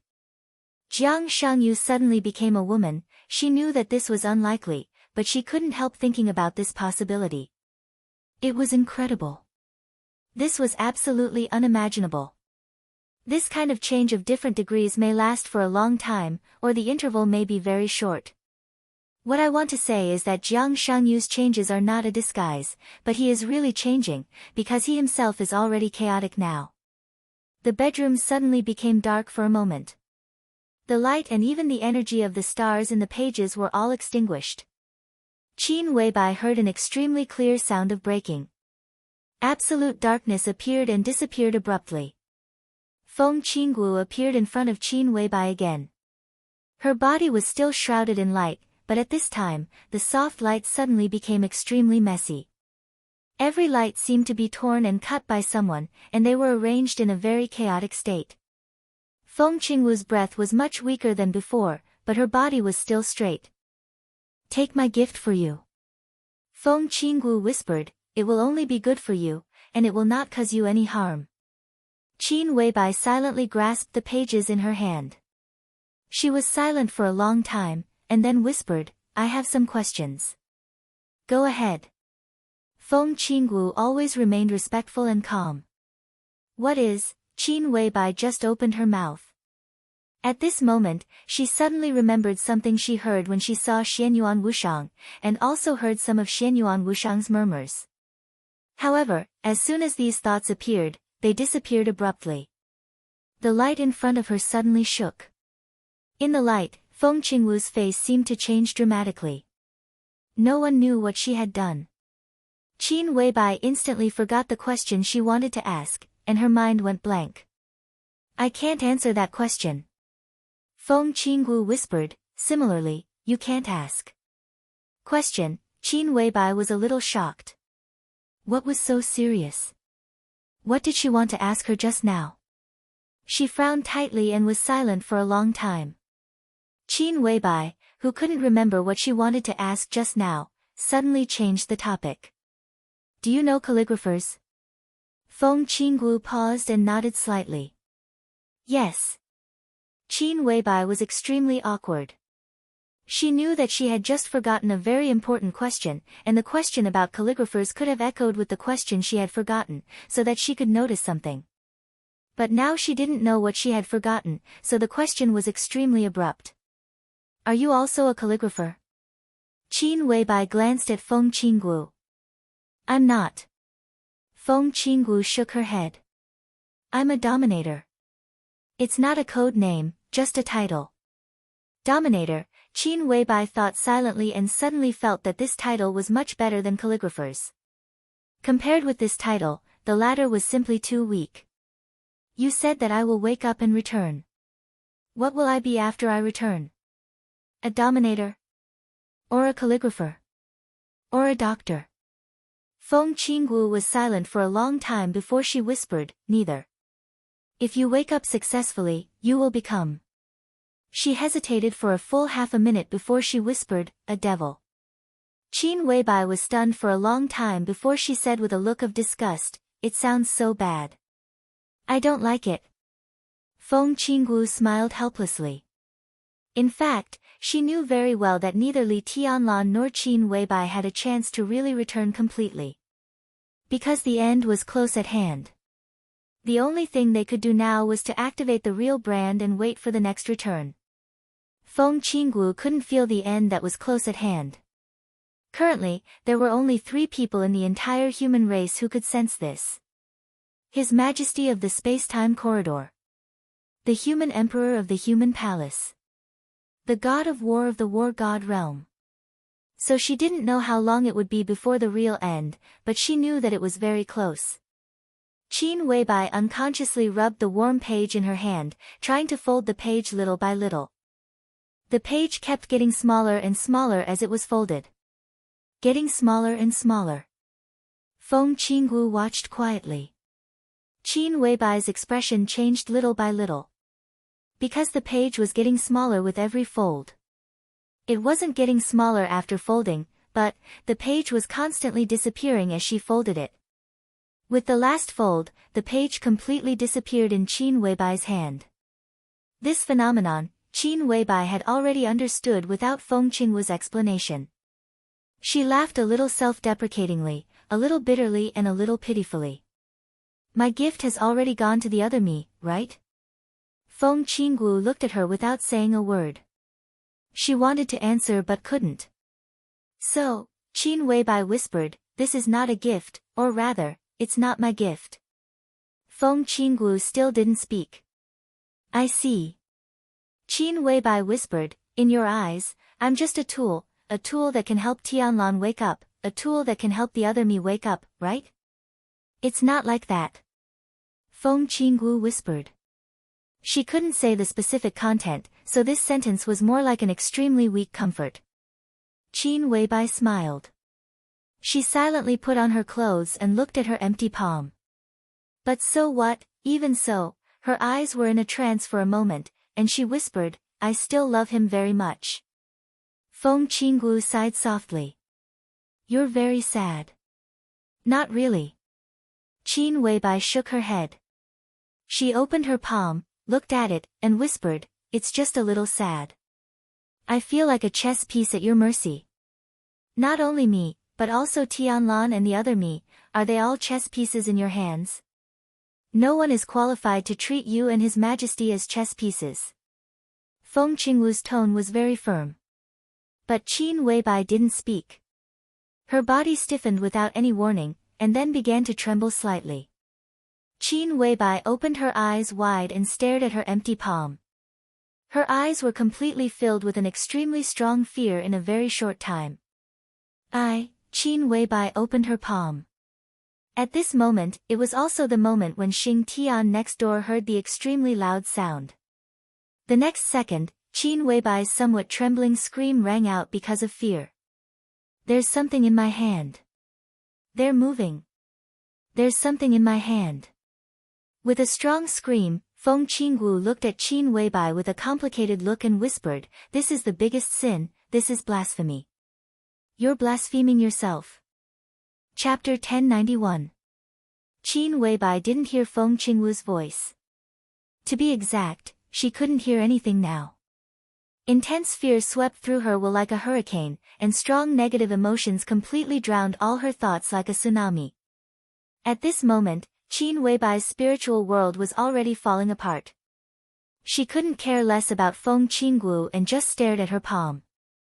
The palm was slender, white, and slender. It could be called an absolutely perfect pair of hands. But Qin Weibai could feel that there was something in her hand. It was not a microorganism like bacteria. Or rather, a different kind of microorganism. She could clearly feel that the invisible thing in her hand was coming alive little by little. Vaguely, she could even feel that the vitality of the thing in her hand was becoming stronger and stronger. They seemed to be tightly together, exploring, communicating, and whispering on her palm.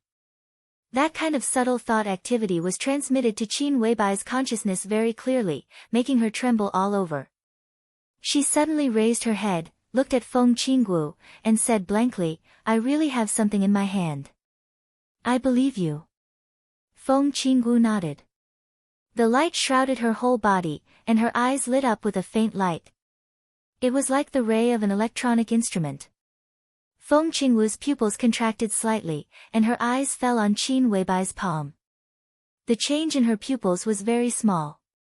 But such a small change made Feng Qinggu's sight magnify more than most of the microscopes on the earth.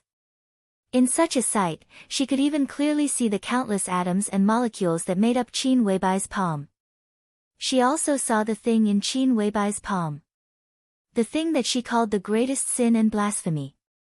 Feng Qinggu stretched out her palm and gently rubbed Qin Weibai's fingertips. Her movement was slow and gentle like the wind. Qin Weibai was slightly stunned. "Do you still have something now?" Feng Qinggu asked with a smile. That weak but extremely clear breath disappeared. Qin Weibai felt that her palms had become clean again. She shook her head subconsciously, and didn't know what to say for a moment. "You should have a good rest." Feng Qinggu said softly, "Your mental state is becoming more and more unstable, just like the thing in your hand. I can say that if those little things are not discovered, the troubles that they will bring to us in the future will be beyond our imagination.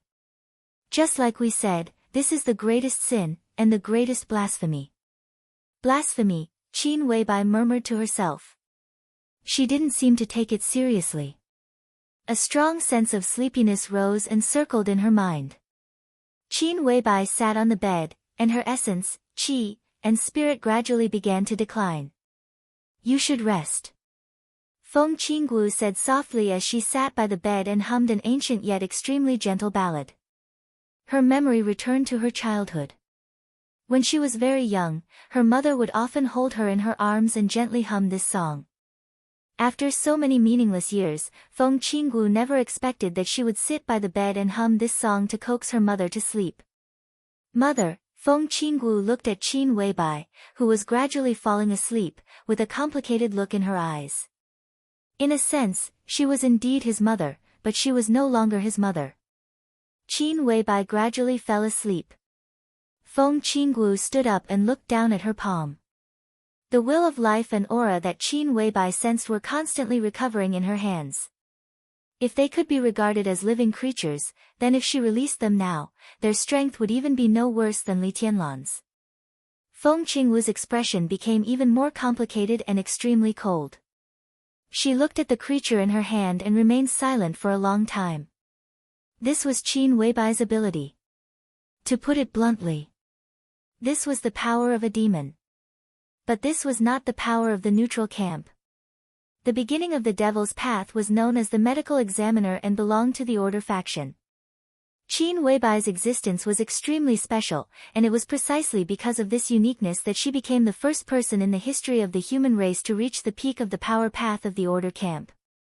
So far, she was also the only person who stood at the peak of the Order camp and hadn't been assimilated by the Order camp. Even Li Tianlan had never achieved such uniqueness. Therefore, Qin Weibai became the first and only demon in the history of the human clan. What does a demon mean? If being omnipotent and omniscient was the clearest and most straightforward explanation for the Order camp, then to a certain extent, a demon was synonymous with omnipotence. Feng Qinggu looked at her palm. Qin Weibai wasn't crazy. What she said was true. There was indeed something in her hand. To be exact, there were two creatures. In Feng Qingwu's vision, which was magnified hundreds of thousands of times, the appearance of the two creatures was clear and real in her sight. They were two humanoid creatures. A man and a woman. They were creatures that were exactly the same as Li Tianlan and Qin Weibai. It was as if their bodies had suddenly shrunk countless times and become microorganisms. They were extremely small, but Feng Qingwu could clearly feel a strong sense of indifference and absolute order from them. Two similar or identical creatures were born in the hands of the demons of the Order camp countless years ago. And that time, it directly caused the anger of countless races in the entire neutral camp. His Majesty in the corridor of time and space controlled the Xianyuan sword with his own power, turning the nearly endless fortune of the human race into a sharp light that filled the sky. Wherever the tip of the Xianyuan sword pointed, the demon and all of its kind perished, dyeing the starry river red. That was a war that lasted for nearly 1,000 years. It was also after that war that the demon's crime was defined as the greatest blasphemy in the history of the space-time corridor.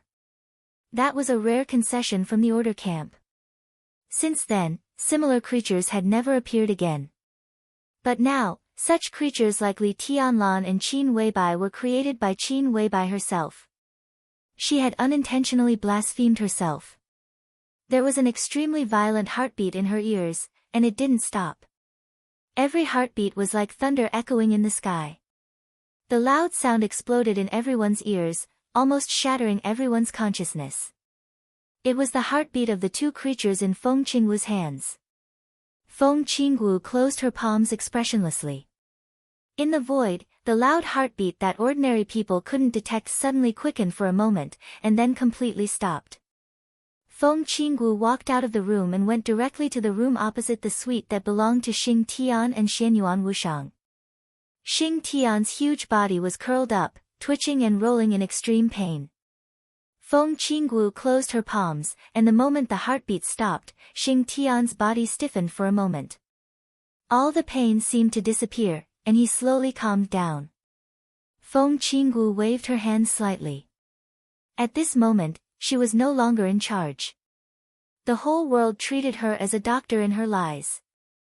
A pure light bathed Xing Tian's body. Xing Tian's pale face instantly became ruddy, and his breath began to calm down. All the injuries and pain disappeared completely. Xing Tian slowly opened his eyes and saw the light floating in front of him.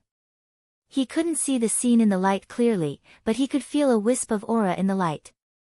Xing Tian's expression changed slightly. He subconsciously knelt on one knee and said in a deep voice, "Greetings, Princess Royal." Up. Feng Qingwu shook her head and glanced at him. "You're in good shape." Yes, Xing Tian seemed to be still in shock. He recalled the extremely strong heartbeat that almost broke all his willpower, and said with a trembling voice, "Just now, that's not something you should know." Feng Qingwu said lightly, "Keep it a secret." "Yes." Xing Tian nodded subconsciously. "Your calligraphy was disturbed. Chen Fengxing's death is directly related to Her Highness Qin Weibai. You wrote the cause of Chen Shi's death, but it was led to the cause of Chen Fengxing's death, which is related to Her Highness. You didn't die on the spot, which means that the interference was completely unconscious. That is to say, the other party didn't know about your existence." Feng Qingwu said lightly, "You continue to investigate the cause of Chen Shi's death, and pay attention to avoid some places that need to be avoided." Xing Tian nodded silently. He agreed with what Feng Qingwu said. Calligraphers mainly used the power of karma. Even if Qin Weibai and Li Tianlan hadn't woken up, Xing Tian couldn't write their karma by force. If their real imprints in silence revealed a little bit of aura, Xing Tian might die on the spot.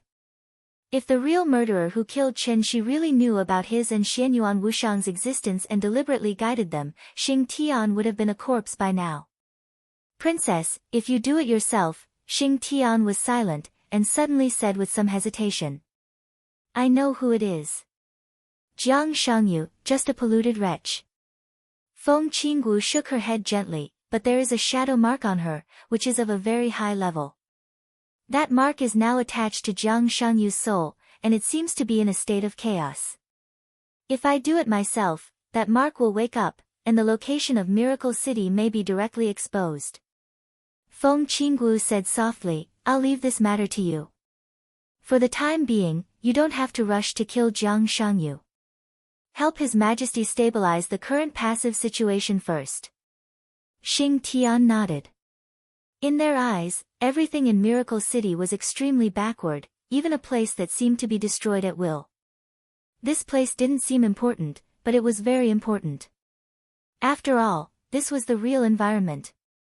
Every step of Li Tianlan's development here was directly related to the degree of awakening of his real mark and the upper limit of his future.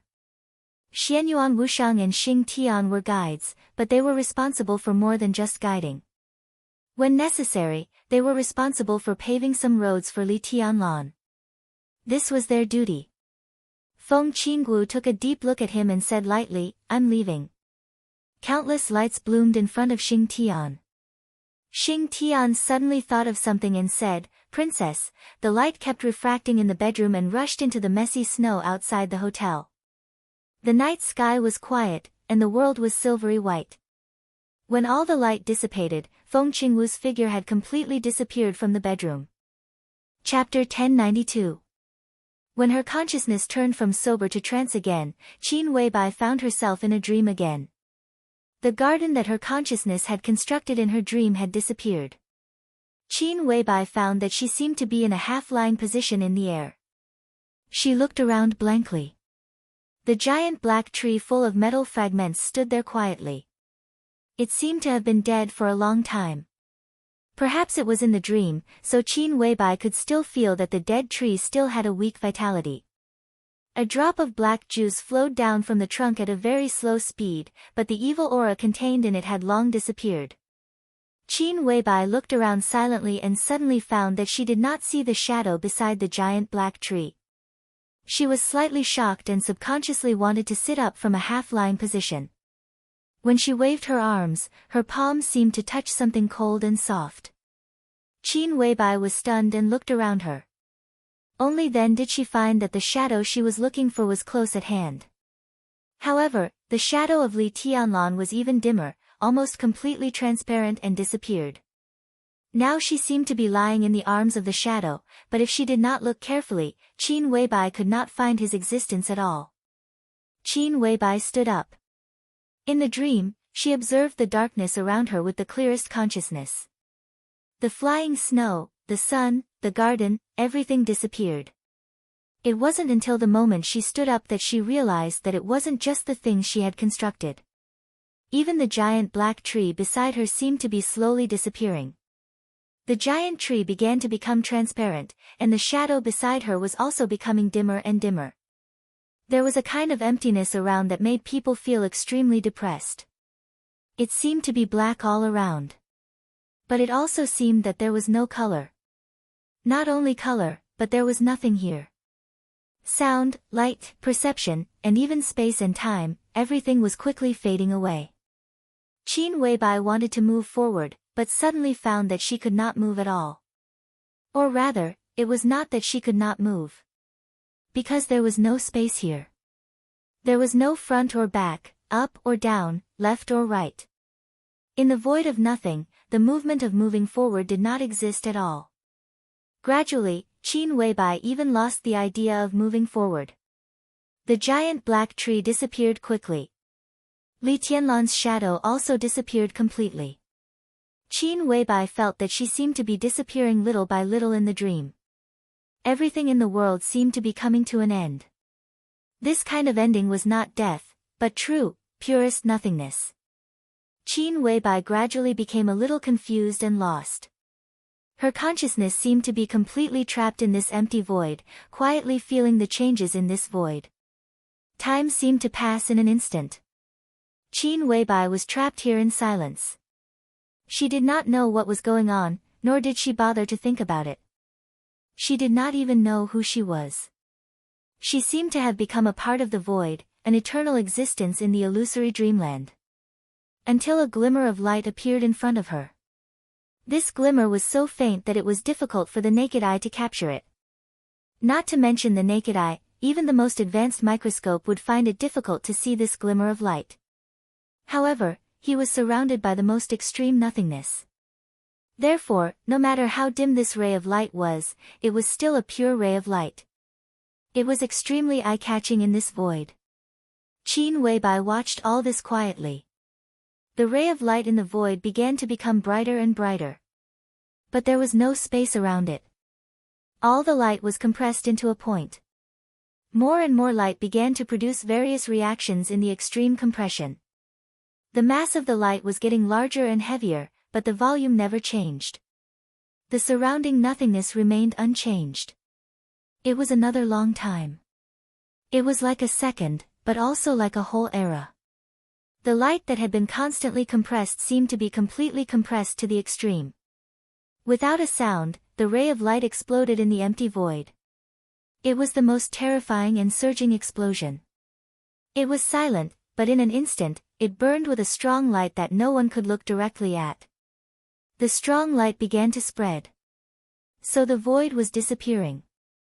Space appeared. The strong light spread in the space where it appeared, and the distance was getting longer and longer. But the order of each ray of light was completely different. So time also appeared. The time and space that appeared in the beginning were extremely unstable, sometimes fast and sometimes slow, sometimes big and sometimes small. There was no rule, and it had been in the most chaotic state. But the explosion continued, and it was still spreading. The inner space continued to collapse in the center of the explosion, but the explosion continued to expand the surrounding space at the most extreme speed. Qin Weibai could clearly feel the blazing heat that could evaporate everything spreading with the space formed by the explosion. The temperature was extremely hot, and the speed of expansion with the explosion was also extremely fast. Some subtle and single basic substances were also becoming more and more numerous with the explosion. Only these basic substances could exist in such a high temperature. Basic particles such as electrons, photons, neutrinos, and elementary particles extended infinitely to all parts of the space. The explosion was still going on, or it would continue. The initial scorching temperature began to gradually decrease, and the surrounding density began to drop rapidly. The changes in the environment affected the basic existence form of matter. So atoms, atomic nuclei, and molecules began to appear gradually, and began to recombine into gas in the area after the explosion. The explosion had spread to an infinite distance, but it was still constantly eroding the surrounding nothingness. The space was getting bigger and bigger, and time and space began to stabilize. The initial gas slowly condensed into a nebula. The nebula was changing, evolving, and slowly forming all kinds of stars and galaxies. The original panorama of the world appeared little by little in Qin Weibai's vague consciousness, grand and magnificent. Time seemed to be accelerated countless times, and also seemed to be slowed down countless times. The space was constantly expanding, and her vision was getting farther and farther, so the so-called time completely lost its meaning of existence. She watched the nothingness become space, and the space produced by the explosion was expanding endlessly. She saw the sky full of nebula turn into starlight, and the world was being born little by little. The galaxy rotated around her, and began to reveal the truth of the world little by little. She seemed to be standing at the center of the whole world, watching the whole process of the world from nothing to something. It was like a chapter of the creation of the world. Qin Weibai's consciousness began to recover little by little. She flew far away to an unknown place, and her vision began to return. Hundreds of millions of galaxies revolved around her, forming an incomparably complex pattern. A warm glimmer rose from her side. The light continued to combine, and finally became an extremely thick page. This was a gift from Feng Qinggu. Qin Weibai thought for a long time before she understood what it was. It did not return to the master of Samsara Palace, but appeared in her dream, or appeared in the depths of her consciousness. A vague feeling began to reverberate in her consciousness. At this moment, Qin Weibai's consciousness completely woke up from the trance. She silently looked at the slowly moving starry sky in front of her and remained silent for a long time. In this starry sky, she once again felt the existence of Li Tianlan's virtual shadow and the giant black tree beside Li Tianlan. She could even feel the giant black tree constructed by her own consciousness. That garden. They did not disappear. Instead, with the spread of the explosion, she did not know which corner of the world they had drifted to. There was a black void under her feet. The coldness of the void was completely washed away by the energy of the stars in the chapter of creation. She was surrounded by warmth. Qin Weibai looked ahead. The nearest place in front of her was a dark planet, rotating around the nearest star. Qin Weibai vaguely understood something. Her so-called return and so-called awakening seemed to be a search. In the starry sky of the dream, she silently looked at the world in the dream. Countless galaxies, countless star clusters, and an almost eternal distance. What she wanted to do was to find Li Tianlan's phantom again in this world, find that tree, and find that garden. They still existed. They existed in a corner of a planet in a galaxy of a star cluster in this world of the dream. Maybe when she saw Li Tianlan again, their consciousness could be completely synchronized. And such a search was equivalent to looking for a certain elementary particle in a gravel in the endless universe. The most important thing was, how could she cross this seemingly endless distance? She needed tools. She needed a spaceship. A thought flashed through Qin Weibai's mind subconsciously. She wanted a spaceship at this moment. The space was shaking. Without any warning, a huge ram appeared in Qin Weibai's field of vision. Then, a majestic starry sky warship appeared silently in front of Qin Weibai. Qin Weibai looked at the scene in front of her with a dull face. She could clearly feel that this spaceship appeared in her dream with her thoughts. That feeling was so appropriate, and there was nothing strange about it. Qin Weibai had no idea what kind of technology and materials were needed to build a spaceship. But as she imagined, this spaceship really appeared. It should be a flying saucer. Qin Weibai continued to think about some UFO images that were circulating in various countries. So the huge battleship kept changing and finally became a flying saucer in line with Qin Weibai's expectations. I need to be faster, Qin Weibai murmured to herself. No, the fastest. The flying saucer disappeared without any warning. Without any warning, it completely disappeared from Qin Weibai's sight. The corner of Qin Weibai's mouth twitched subconsciously.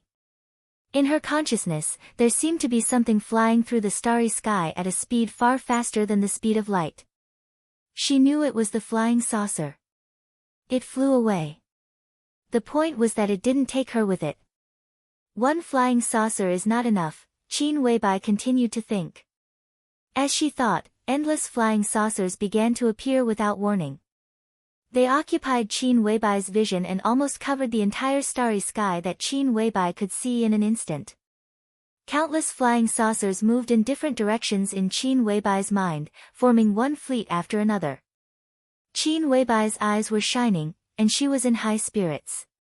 She finally discovered what kind of ability she had in this dream. This was her dream. In her dream, she couldn't find Li Tianlan, but under most conditions, she had almost omnipotent ability. And such an ability, if explained in the most straightforward way, was not difficult. There was a word that could perfectly explain this ability. This word. It was called Dream Come True. Chapter 1093.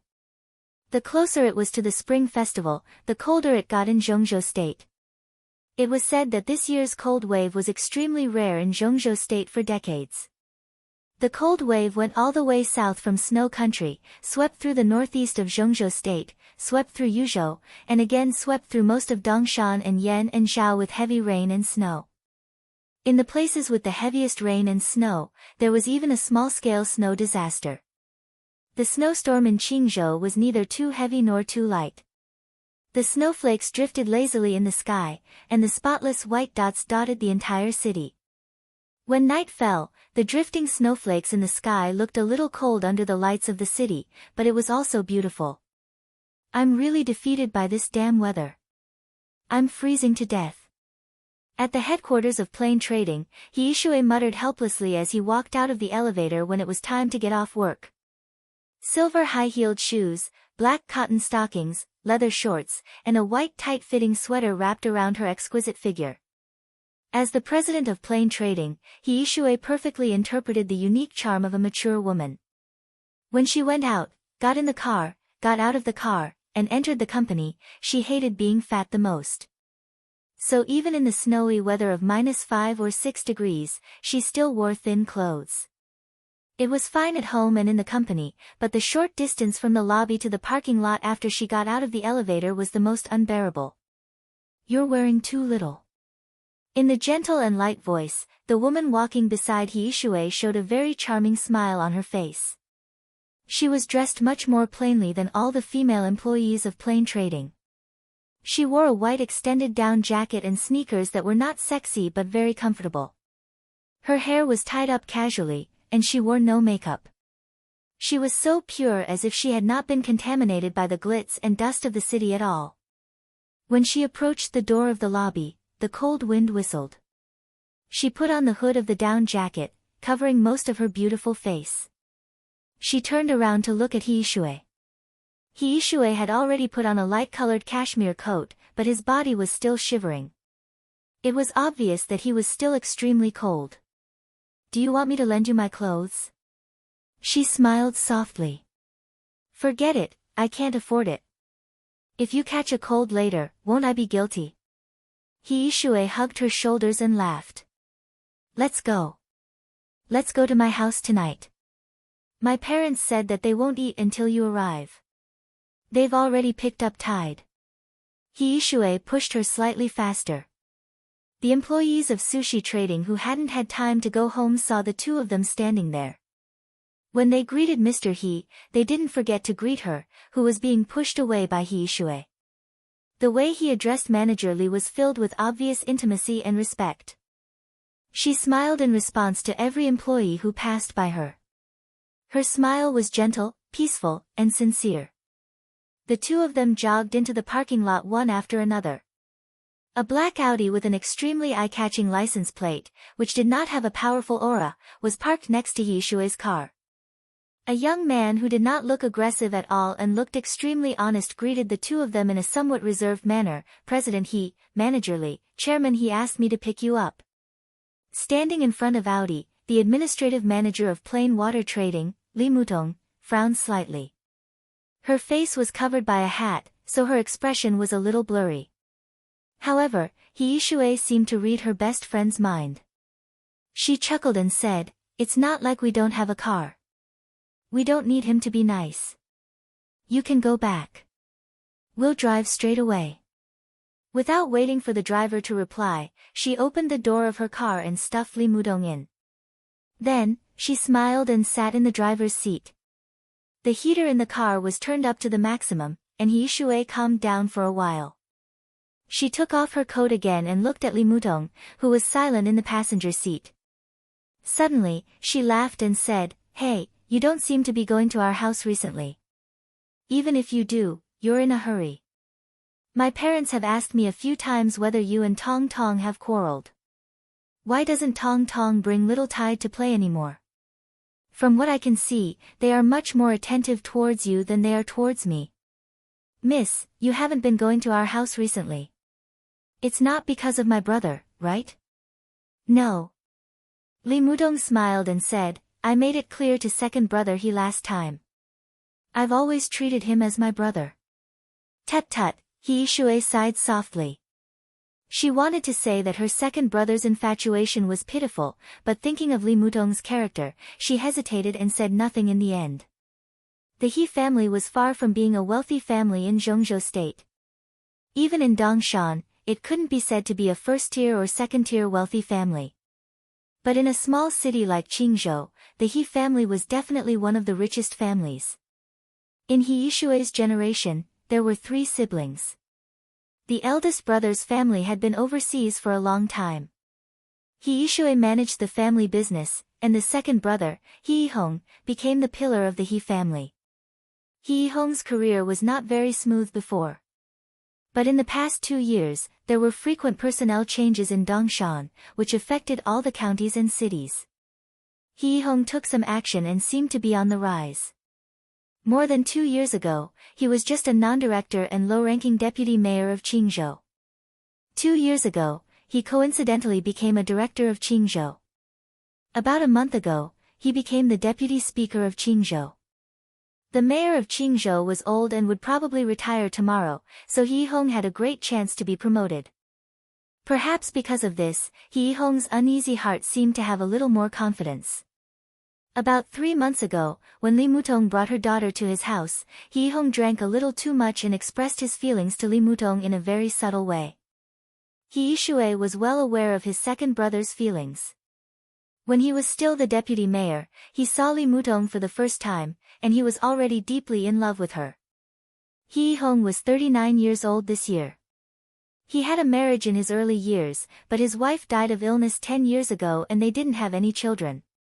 Perhaps because he missed his wife too much, Hee Hong had been alone for 10 years, and he had always taken good care of his wife's family.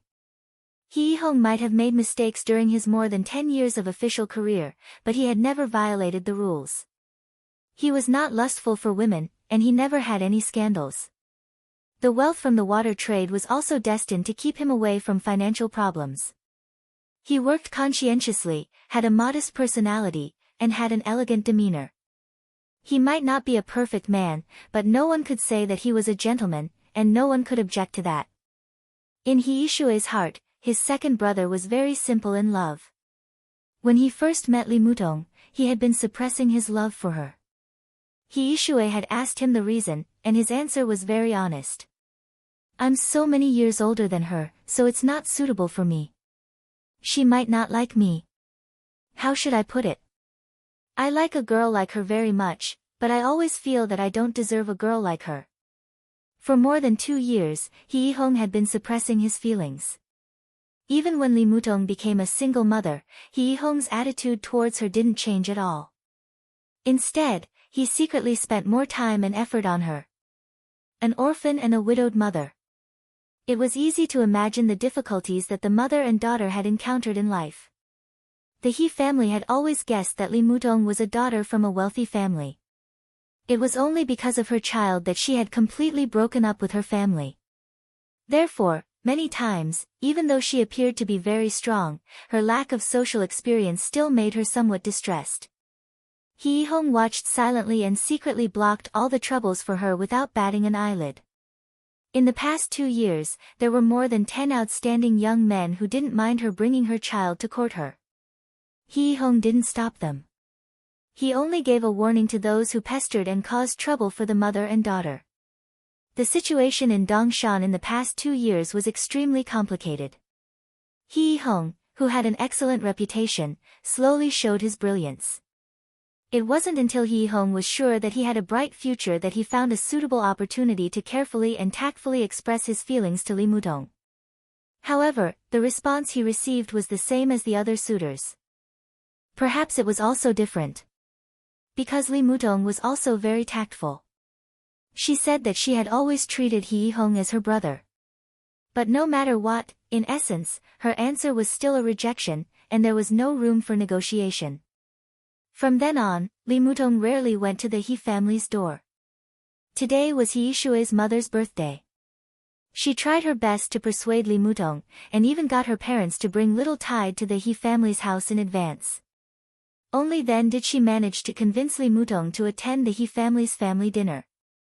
If she still made fun of her second brother at this time, her best friend would probably get angry. Hee Shui treasured her bestie Li Mutong very much. It could even be said that she treasured her the most. She had never put in a good word for her second brother in front of her. It didn't matter whether Li Mutong was a daughter from a wealthy family or not. She knew one thing very clearly. Even if her second brother didn't mind that Li Mutong was a single mother, even if the entire He family including their parents were willing to accept them. But Li Mutong wouldn't accept it. The identity of Li Chaoxi's father had always been a mystery. This was Li Mutong's taboo. Every time Hee Shui brought it up indirectly, all he got was silence. At the beginning, the silence was fragile, lost, and even a little wronged. But the silence would slowly change as time went by. After 2 years of silence, Li Mutong didn't feel fragile and lost anymore. What was left was an extremely quiet and indifferent feeling. This Li Mutong was the most beautiful. As calm as still water. This Li Mutong was like waking up from an ancient painting. The clock forgot to sway, and the flowers forgot to bloom. She was so quiet, like a drop of ink in an ancient painting, so quiet that it wouldn't change for thousands of years. She waited quietly, and she persisted quietly. All the hustle and bustle had nothing to do with her. In the ordinary world, she bloomed peacefully, like a flower that didn't attract dust. Hiishue started the car. He sighed softly in his heart. Perhaps waiting for her daughter to grow up had become the biggest motivation for Li Mutong. But the insistence in her heart didn't show any sign of loosening. This insistence was so stubborn that it instinctively refused all the men to get close to her. That adorable child, that touch of lovesickness, seemed to have become her everything for the rest of her life unknowingly. The car slowly drove out of the parking lot. The wind and snow were flying in the night sky of Qingzhou. The new snow was bright, and the rest of her life was boundless. Hiishue was silent for a while, and then said softly, "Don't worry. Today's family dinner doesn't mean anything else. It's just that my mother misses you." Li Mutong was also quietly looking at the flying snow outside the car window. Her eyes were a little blurred. After a while, she softly answered. Chapter 1094. The snow danced in the wind. When the car entered an old villa area in Qingzhou, the villa area was already brightly lit. Hiishue put on his coat again and ran into a villa with Li Mutong in tow. As soon as he entered the door, he said with a trembling smile, "I'm freezing to death." The heater in the villa was on full blast. It was as warm as spring. An elderly couple who looked to be in their 60s were sitting on the sofa watching television. When they saw her daughter and Li Mutong enter, the graceful and kind old woman stood up with a smile. However, the first thing she said was not to greet her daughter. "Tong Tong, you're here. Sit and warm up for a while. Dinner will be served soon." Li Mutong smiled and greeted her aunt. She looked at the old man beside the old woman and greeted him uncle. The old man's hair was already a little white, and he looked like he had been through a lot. Although the He family was not big, the old man who founded the plain water trade when he was young was a legendary figure in Qingzhou. In his old age, there were traces of a lifetime of hard work on his face. The old man did not seem to care much about Li Mutong. He just nodded at her casually. All his thoughts were on the baby sitting in his arms. The baby who had just celebrated her first birthday was a girl. She had small hands and feet and wore pretty little clothes. She kept reaching out her little hands in the old man's arms, as if she wanted to grab the old man's beard. The old man smiled and dodged her. From time to time, he would carefully pinch the girl's little face. The little girl seemed to be a little angry. She opened her little mouth and wanted to bite the old man's finger. The old man laughed out loud, and even his eyes narrowed. Li Mutong looked at this scene with a smile. She reached out her hands and said gently, "Tide, come, mommy will carry you." The girl turned her head in the old man's arms.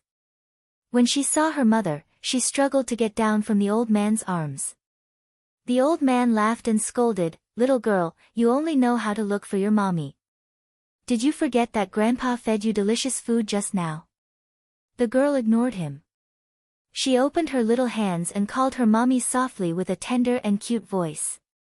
Li Mutong seemed to melt into this tender voice. She squatted down and opened her hands slightly. The girl climbed down from the old man's knees and walked to Li Mutong with a little stagger. She fell into her arms. "Uncle, auntie, I'm sorry for the trouble." Li Mutong carried her daughter and looked apologetic. "What words?" The old man smiled and waved his hand. "Tong Tong, don't say that. You don't treat us as family. You haven't been coming here often, and your aunt has been talking about little Tide. There were a few times when she couldn't help but want to see it. I was afraid that you would be annoyed, so I kept stopping her."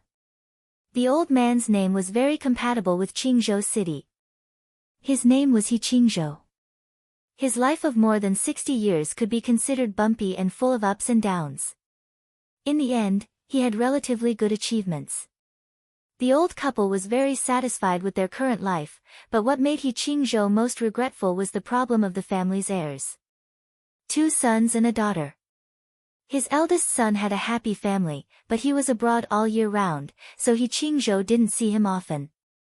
The second son's family used to be quite good, but his daughter-in-law passed away early and didn't leave behind any children.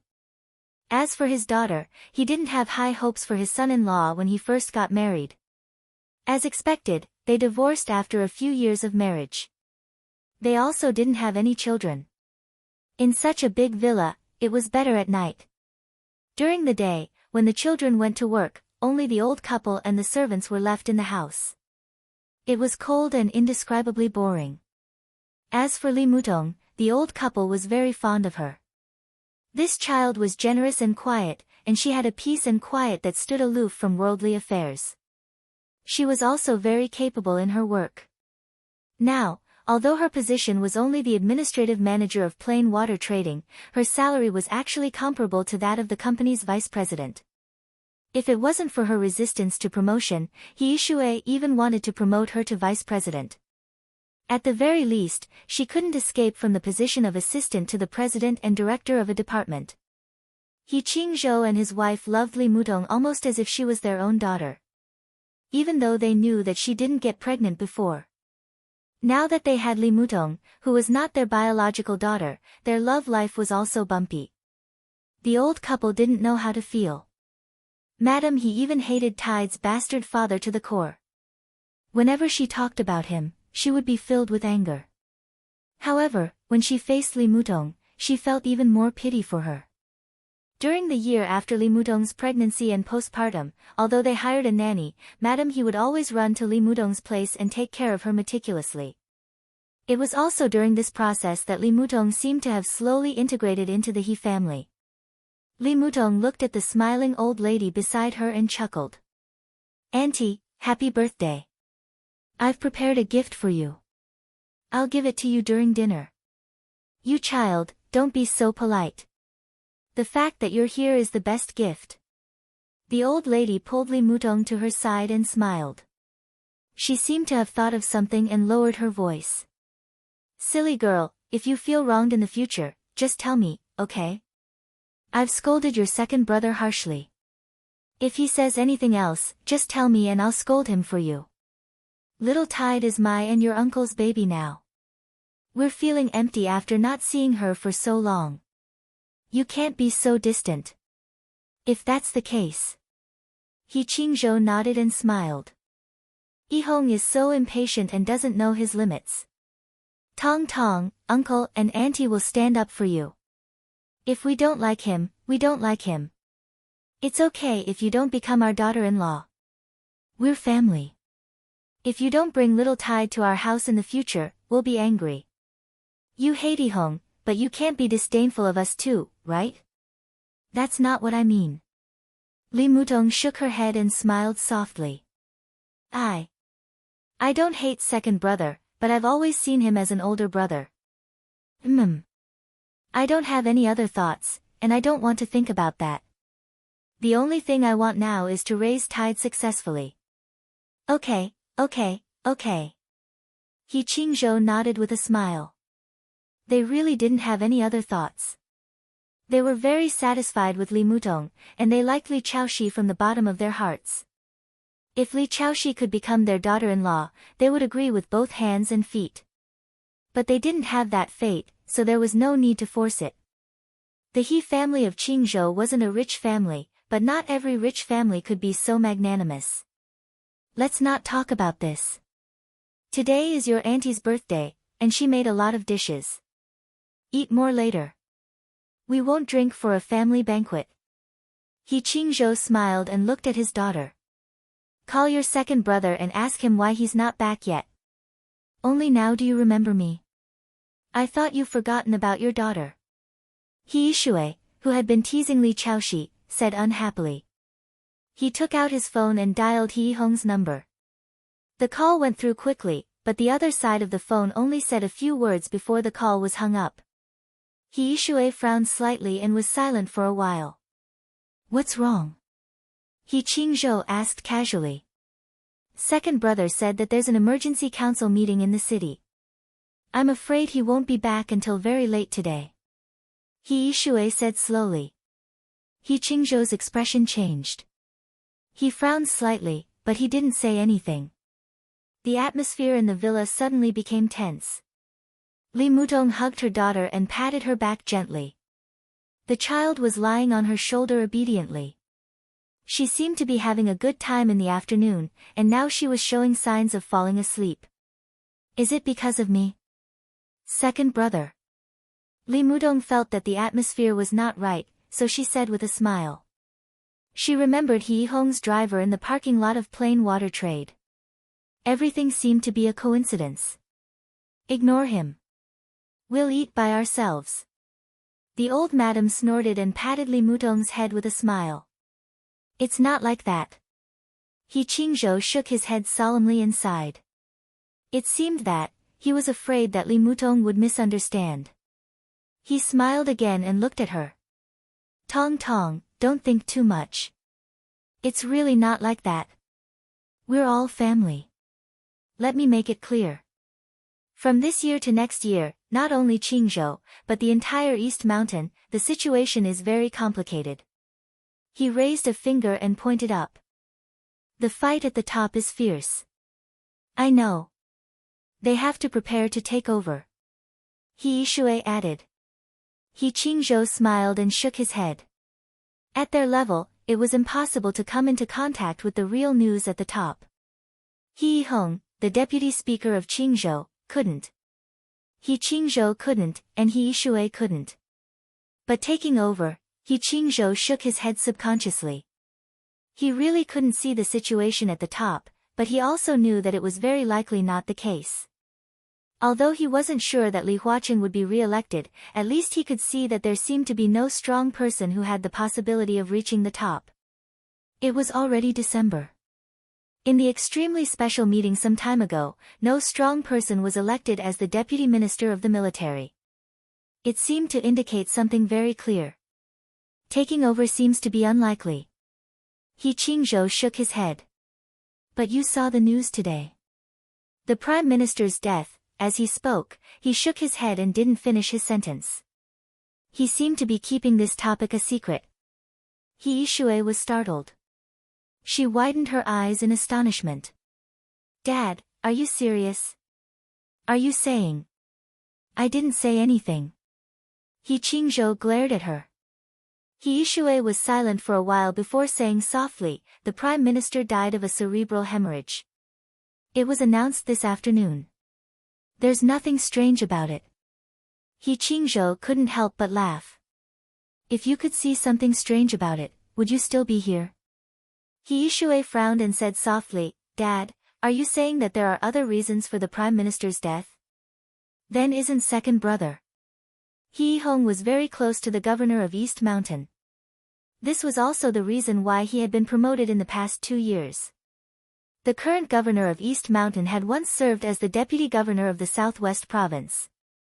He could be said to be Qin Fengqing's old subordinate in the past. If the cause of the prime minister's death, He Yishui took a deep breath and shook his head subconsciously. How is this possible? Who has the guts to do that? I don't believe it. What does it matter if we believe it or not? Let's see what happens next. In the past 2 years, there have been a lot of changes in personnel in Zhongzhou State. We can't see through the mystery, but I think the southeast and the central plains have been severely suppressed. Now, you know Tiannan, right? He Yishui nodded subconsciously. I heard that Xianyuan City is very beautiful, but I haven't been there. Li Mutong's body trembled slightly. He subconsciously hugged his daughter and didn't speak. Tiannan, Xianyuan City, He Qingzhou laughed self-deprecatingly. It is said that the young big shot in Tiannan is going to show his strength before the election. It seems that he has always had a bad relationship with the prime minister. This time, who can say for sure? Once that person makes a move, it will affect all aspects. Qingzhou seems to be very big, but in his eyes, let alone Qingzhou, the whole East Mountain may be directly taken over by him. This is what it means to make waves with one turn of the hand. Your second brother is in a difficult situation now. The hall fell into silence for a while. Wang Yuedong's eyes were a little absent-minded. After more than 2 years, in this small town where it was impossible to get too much information from the upper class, she heard news about him again. He was the only man she had. He was the biological father of little Tide.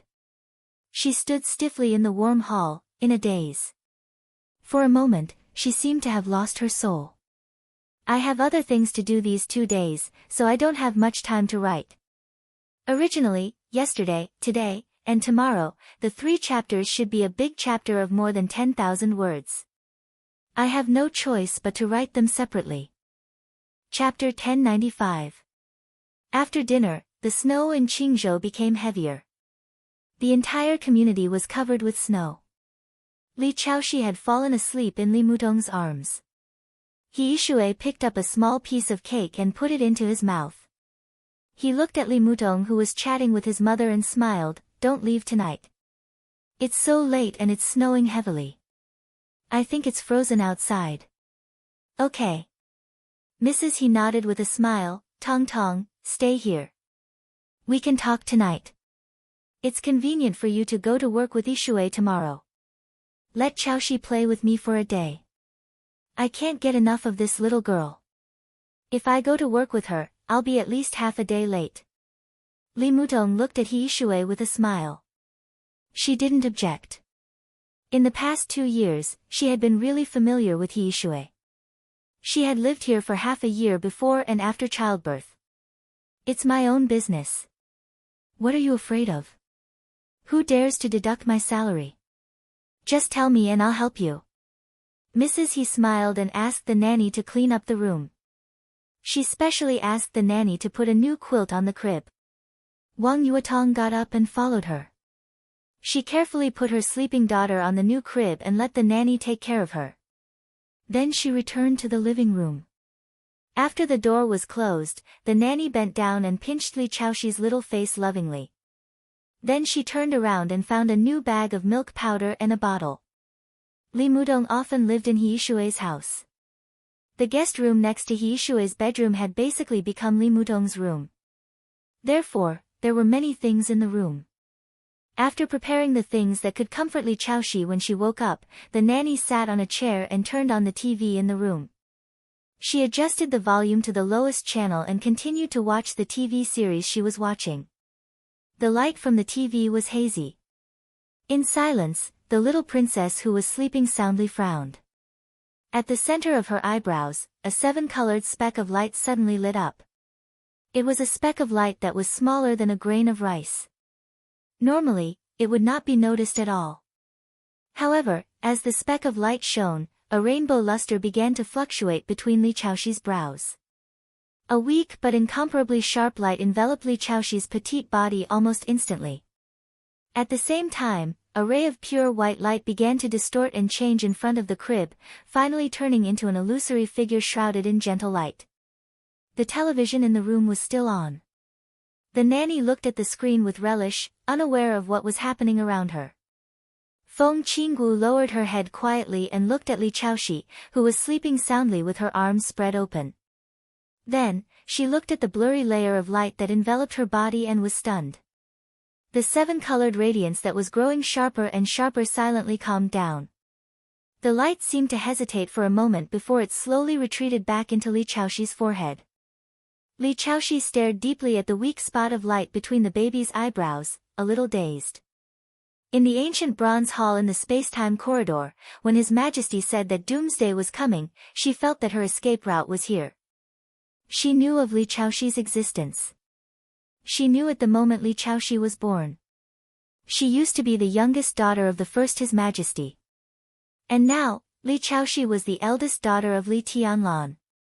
Somehow, there was already some kind of connection between them. But now, when she saw the spot of light between Li Chaoxi's eyebrows, she finally understood how perfect her escape route was. Tens of thousands of years ago, or even longer, this spot of light had appeared on her forehead. It only disappeared when she reached the peak. To a certain extent, Feng Qingwu's achievements today had a lot to do with this spot of light. This was the mark of King Wei. He had reincarnated several times, and it had been a long time since then. It was hard to tell where King Wei had come from. When countless lost memories could no longer be found, perhaps even His Majesty in the corridor of time and space would not remember how King Wei had appeared. But there was no doubt that in the beginning, King Wei was one of the most important cornerstones of the entire neutral camp. What was a cornerstone? The so-called cornerstone was the power that could support all the paths of the entire camp. King Wei was the head of the 4 divine artifacts in the space-time corridor. It was more important than the picture of all worlds, the Tower of Human Emperor, and the Xianyuan sword. No one could remember what King Wei was called in the beginning. According to vague records, the title of King Wei was bestowed by the first His Majesty, who was also Feng Qingwu's father, and it was unanimously recognized by all the major races of the neutral camp. In other words, King Wei was the King Wei of the neutral camp, and its title was recognized by all the forces of the neutral camp. In the space-time corridor, the title represented more than just power and status.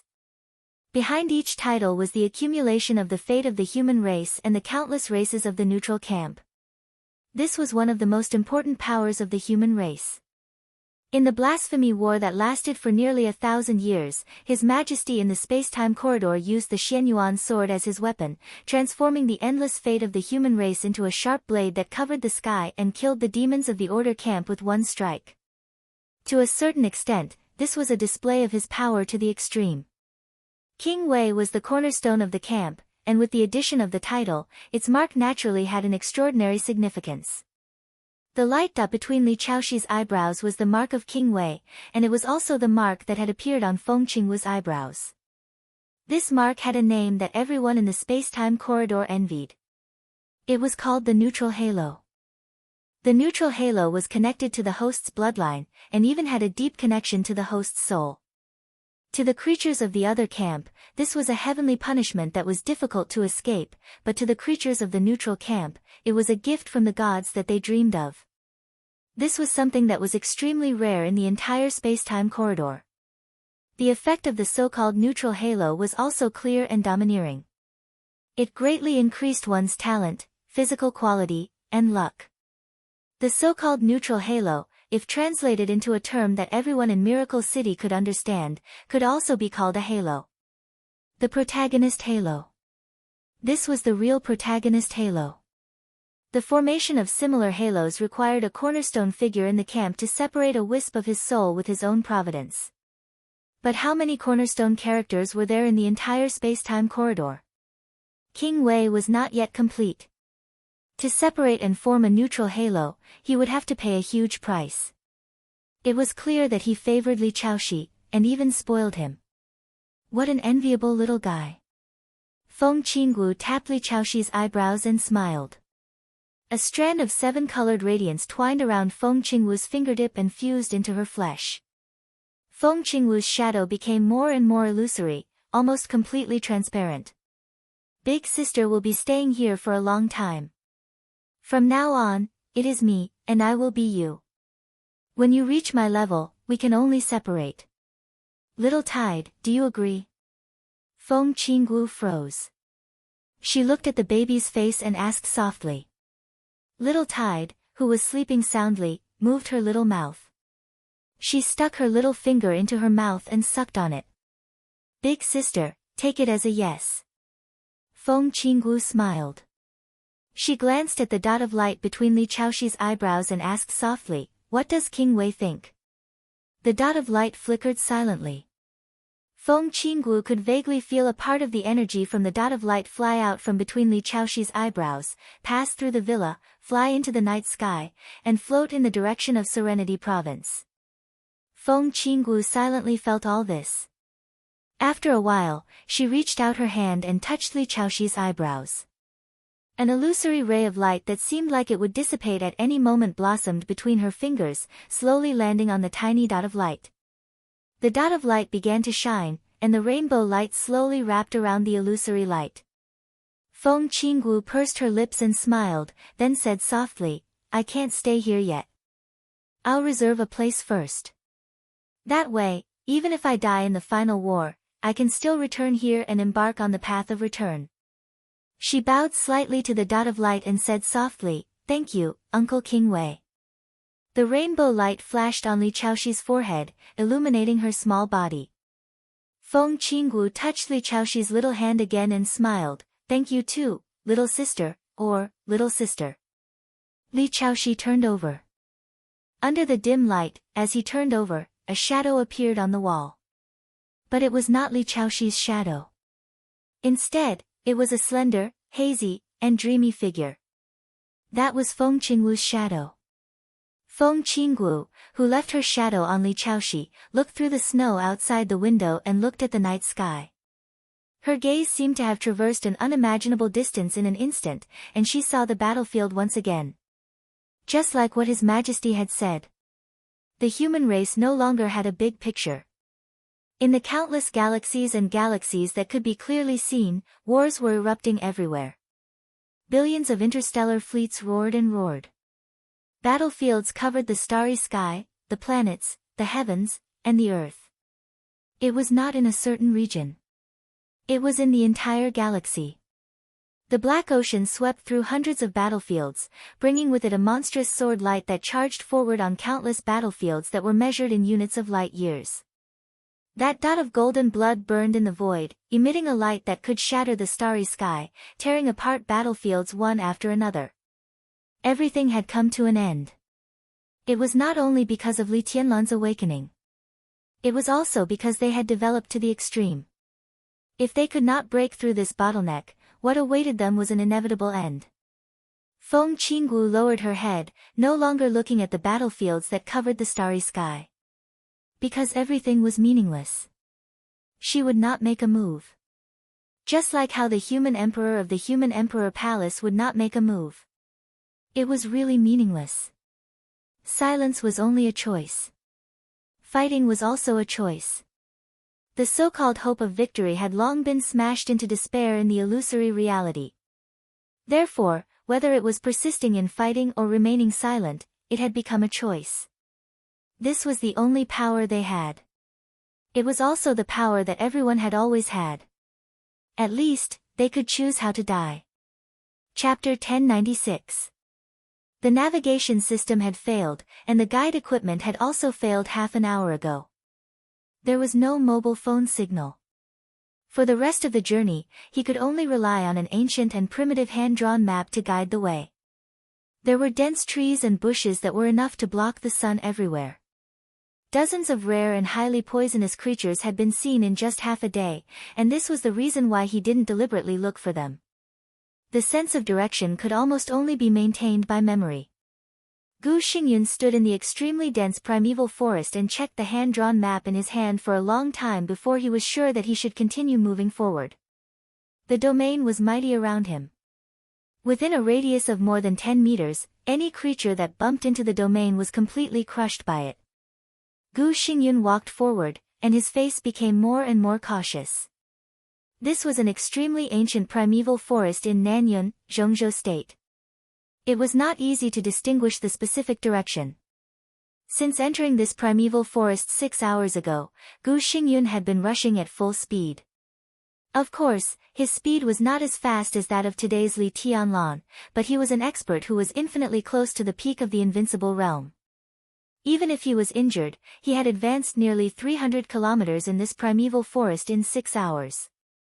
This was already deep in the primeval forest. It deviated from any route, had no tourist attractions, and was inaccessible. Primitive and ancient, it was not in any development plan of Zhengzhou State at all. If he hadn't come in person, Gu Xingyun wouldn't even know that this deep mountain forest was so big. The distance of hundreds of kilometers was obviously not all of this forest. According to the description on the hand-drawn map, it was at least 60 kilometers to reach the destination. The map was given by Jiang Shangyu. Since the news of Chen Fengqing's death spread throughout Zhengzhou State 4 days ago, Jiang Shangyu finally completely convinced Li Guangtu, and the three parties cooperated. In 3 days, Gu Xingyun had made some arrangements for the plan of the Special Warfare Group. In theory, this cooperation could be achieved, but Gu Xingyun asked Jiang Shangyu to fulfill his promise first. So Gu Xingyun secretly came to Nanyun after attending the farewell ceremony of Chen Fengqing's body yesterday. After confirming that his whereabouts had not attracted anyone's attention, he quietly entered this primeval forest. The destination was said to be a village. That was the place where he and Jiang Shangyu had agreed. Gu Xingyun was a little excited. He knew very well what it meant for him to be here, and he was looking forward to what would happen next. Because if Jiang Shangyu didn't lie, today or tomorrow, when he left this primeval forest again, the injury that he had recuperated for a few years would be completely healed, and his broken martial arts path would be extended in front of him again. In a short time, he might not be able to surpass the peak of the invincible realm and stand at the level of Jiang Shangyu and Li Kuangtu. But according to Jiang Shangyu, if everything went well, when he left here, he would at least be a top expert at the peak of the invincible realm. Gu Xingyun had been close to the peak of the invincible realm many years ago. However, his talent was not really top-notch, and the martial arts inheritance of Kunlun City did not record the scenery of the peak of the invincible realm, so he had been stuck in this bottleneck for many years. It was not until he was attacked by Li Tianlan on the eve of the maneuver of the two academies a few years ago that he saw the outline of the peak of the invincible realm in the almost perfect martial arts sword intent. So in the past 2 years, Kunlun City had been restraining and forbearance. At that time, Gu Xingyun didn't care about the temporary silence of Kunlun City and the temporary shrinkage of the Special Warfare Group, because everything was temporary. From that time on, he had made up his mind that as long as his injury got better and he entered the peak of the invincible realm, he would kill Li Tianlan at all costs. It didn't matter even if he had to completely become enemies with the giant group and face the endless revenge of the Dongchen clan and the Samsara Palace. He wanted to kill Li Tianlan as soon as he entered the peak of the invincible realm at all costs. No one could stop him. But the fact slapped Gu Xingyun hard in the face. There was no need for the giant group to stop him at all. After the maneuver of the two academies, Li Tianlan grew at an incredible speed. He didn't really enter the invincible realm, but he already had the power that almost surpassed the peak of the invincible realm. When everyone was talking about Li Tianlan being the top expert in the dark world, Gu Xingyun panicked, but his biggest feeling was helplessness. He tried his best to stop Li Tianlan and Emperor Dong's palace, but it had little effect. Time seemed to be completely on Li Tianlan's side. Until Li Tianlan went to Kunlun City. Gu Xingyun lost. It was a fiasco. Because of Li Tianlan, he saw the scenery after the peak of the invincible realm.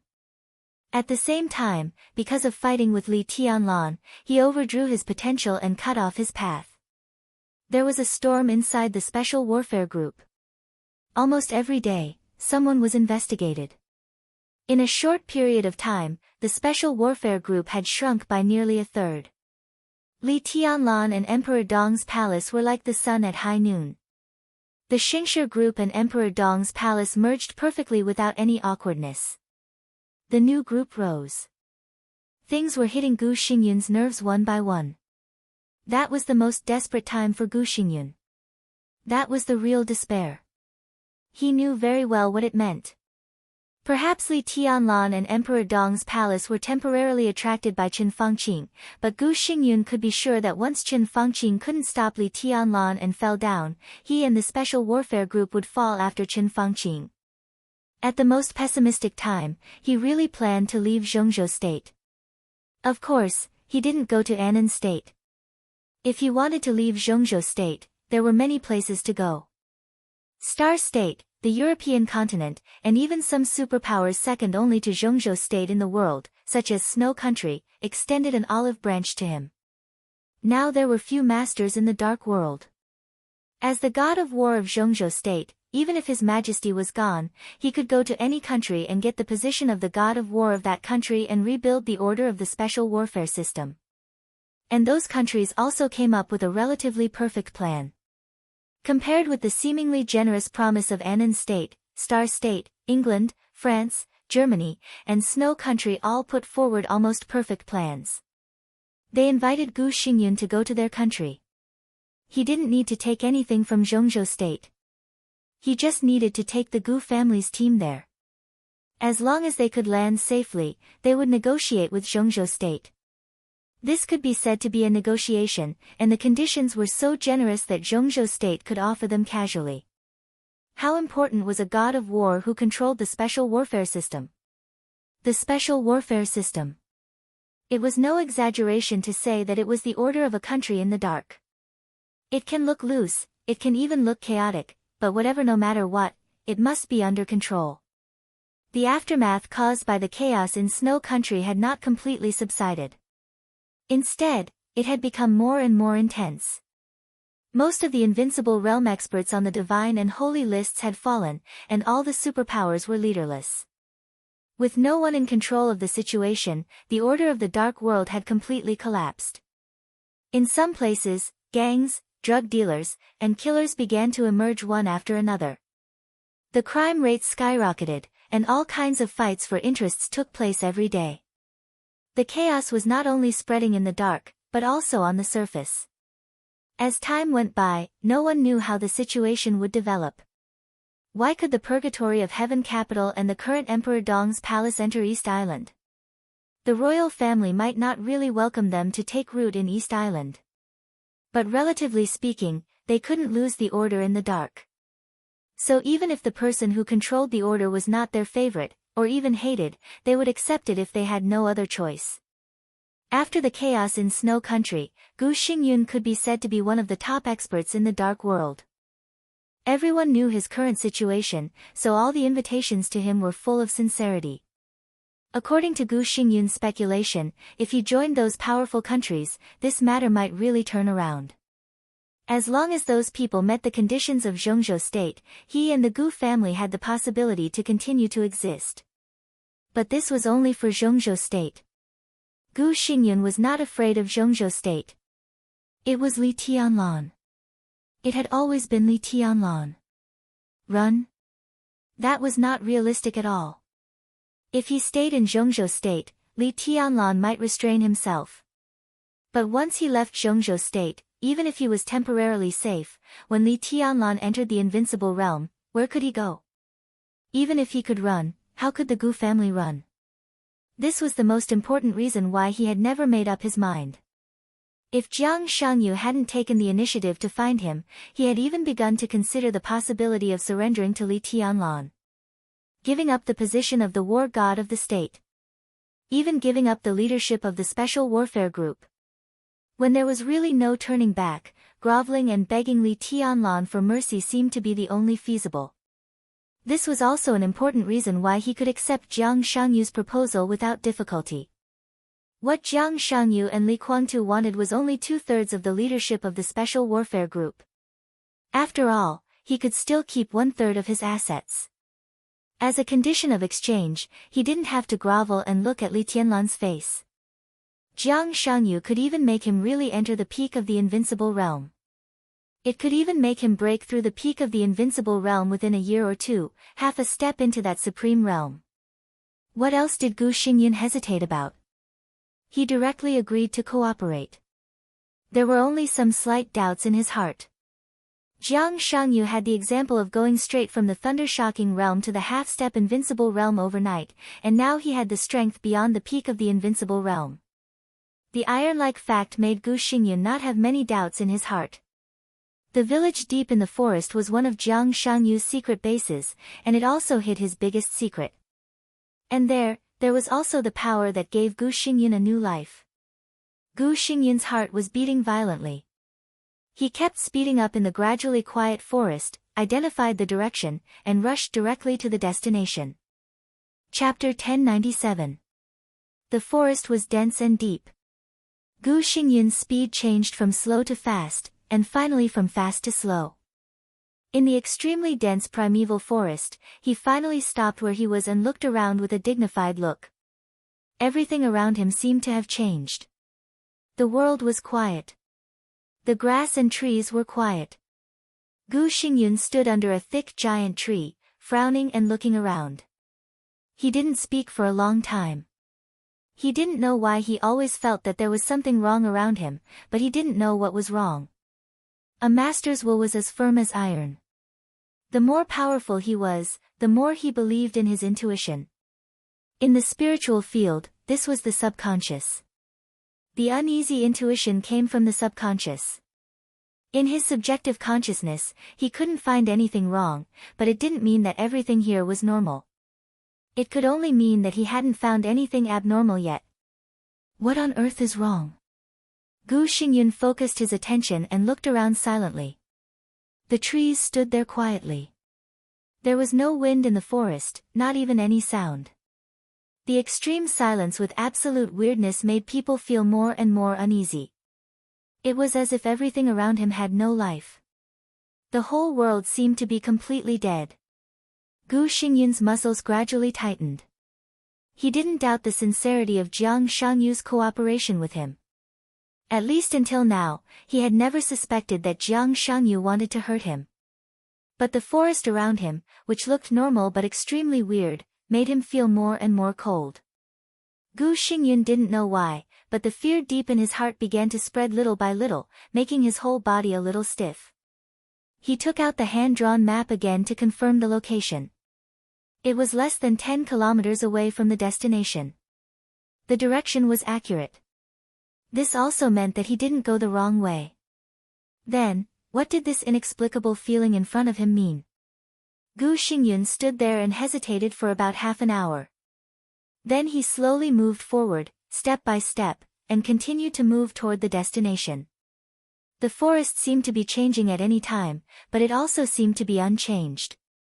The increasingly quiet atmosphere made Gu Xingyun feel that his breathing and heartbeat were extremely harsh. The sky seemed to be getting darker and darker. A drop of cold sweat dripped down Gu Xingyun's forehead and fell to the ground. Gu Xingyun walked carefully and subconsciously held his breath. The moment he held his breath, the ear-piercing sound seemed to have disappeared by a large margin. The incessant beating of his heart that was becoming more and more rapid seemed to have instantly turned into a deafening roar of thunder. Gu Xingyun's body froze in place. An unparalleled fear completely engulfed his will in an instant. He finally understood what was wrong. Silence. As they entered the forest, the environment became quieter and quieter. Several kilometers away, in the depths of the primeval forest, Gu Xingyun did not see any birds or beasts, not even a bug. This place was like a real land of death. Apart from himself, there were no other signs of life. The entire forest was extremely quiet. There were no living creatures, no wind, and even the branches and leaves of the surrounding trees did not move at all. It was as if everything had frozen here. It looked like a dense forest, but in fact, it was a tomb full of corpses. Gu Xingyun stared at the trees in front of him quietly. All the trees around him were extremely thick, but the trunks and leaves were faintly black. The straight trees twisted into exaggerated shapes without any rules. Such an obvious change began with a little distortion. Perhaps the trees were in this state of distortion from the moment he entered the forest, but the distortion was very small.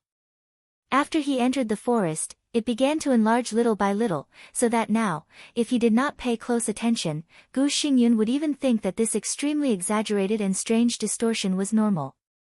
And, the sunlight disappeared. Gu Xingyun could be sure that it was daytime. The forest might be dense, but there should be some subtle light here. But those lights had all disappeared at this time. It was dark all around. The forest of Nanyun seemed to have fallen into a cold winter, and the extremely cold temperature continued to spread in the increasingly thick darkness. Gu Xingyun concentrated on observing all the details around him. A hand fell on his shoulder without any warning. It penetrated his domain and even pinched his shoulder in a very friendly manner. Gu Xingyun, who was completely focused, jumped up almost in an instant. At the same time, his domain was extremely distorted, and the hand was directly thrown away from his shoulder. From the corner of his eyes, Gu Xingyun saw that it was a complete arm. The arm rotated in the air, and the slightly black blood kept dripping from the air. Where did the hand come from? This was a forest. Where did the hand come from? The problem was that there was no one here. Where did the hand come from? Gu Xingyun, who clearly felt that his shoulder was pinched, felt his heart beat wildly. Without any hesitation, he rushed directly to the place where the arm fell. The arm fell in a mass of vigorous grass. Gu Xingyun's figure followed closely. He stared at the grass carefully, as if he wanted to study the arm that did not look like a living person's. However, there was nothing in the bushes. There was no arm, no blood, only a dead branch that seemed to have been broken for a long time. Gu Xingyun looked at the grass in front of him and was silent for a long time. Was it his vision? Or, the arm had been taken away? Who was here? Gu Xingyun suddenly glanced around in a 360-degree manner. In his sight, in the dark forest, there were only extremely twisted trees that looked extremely painful and fallen.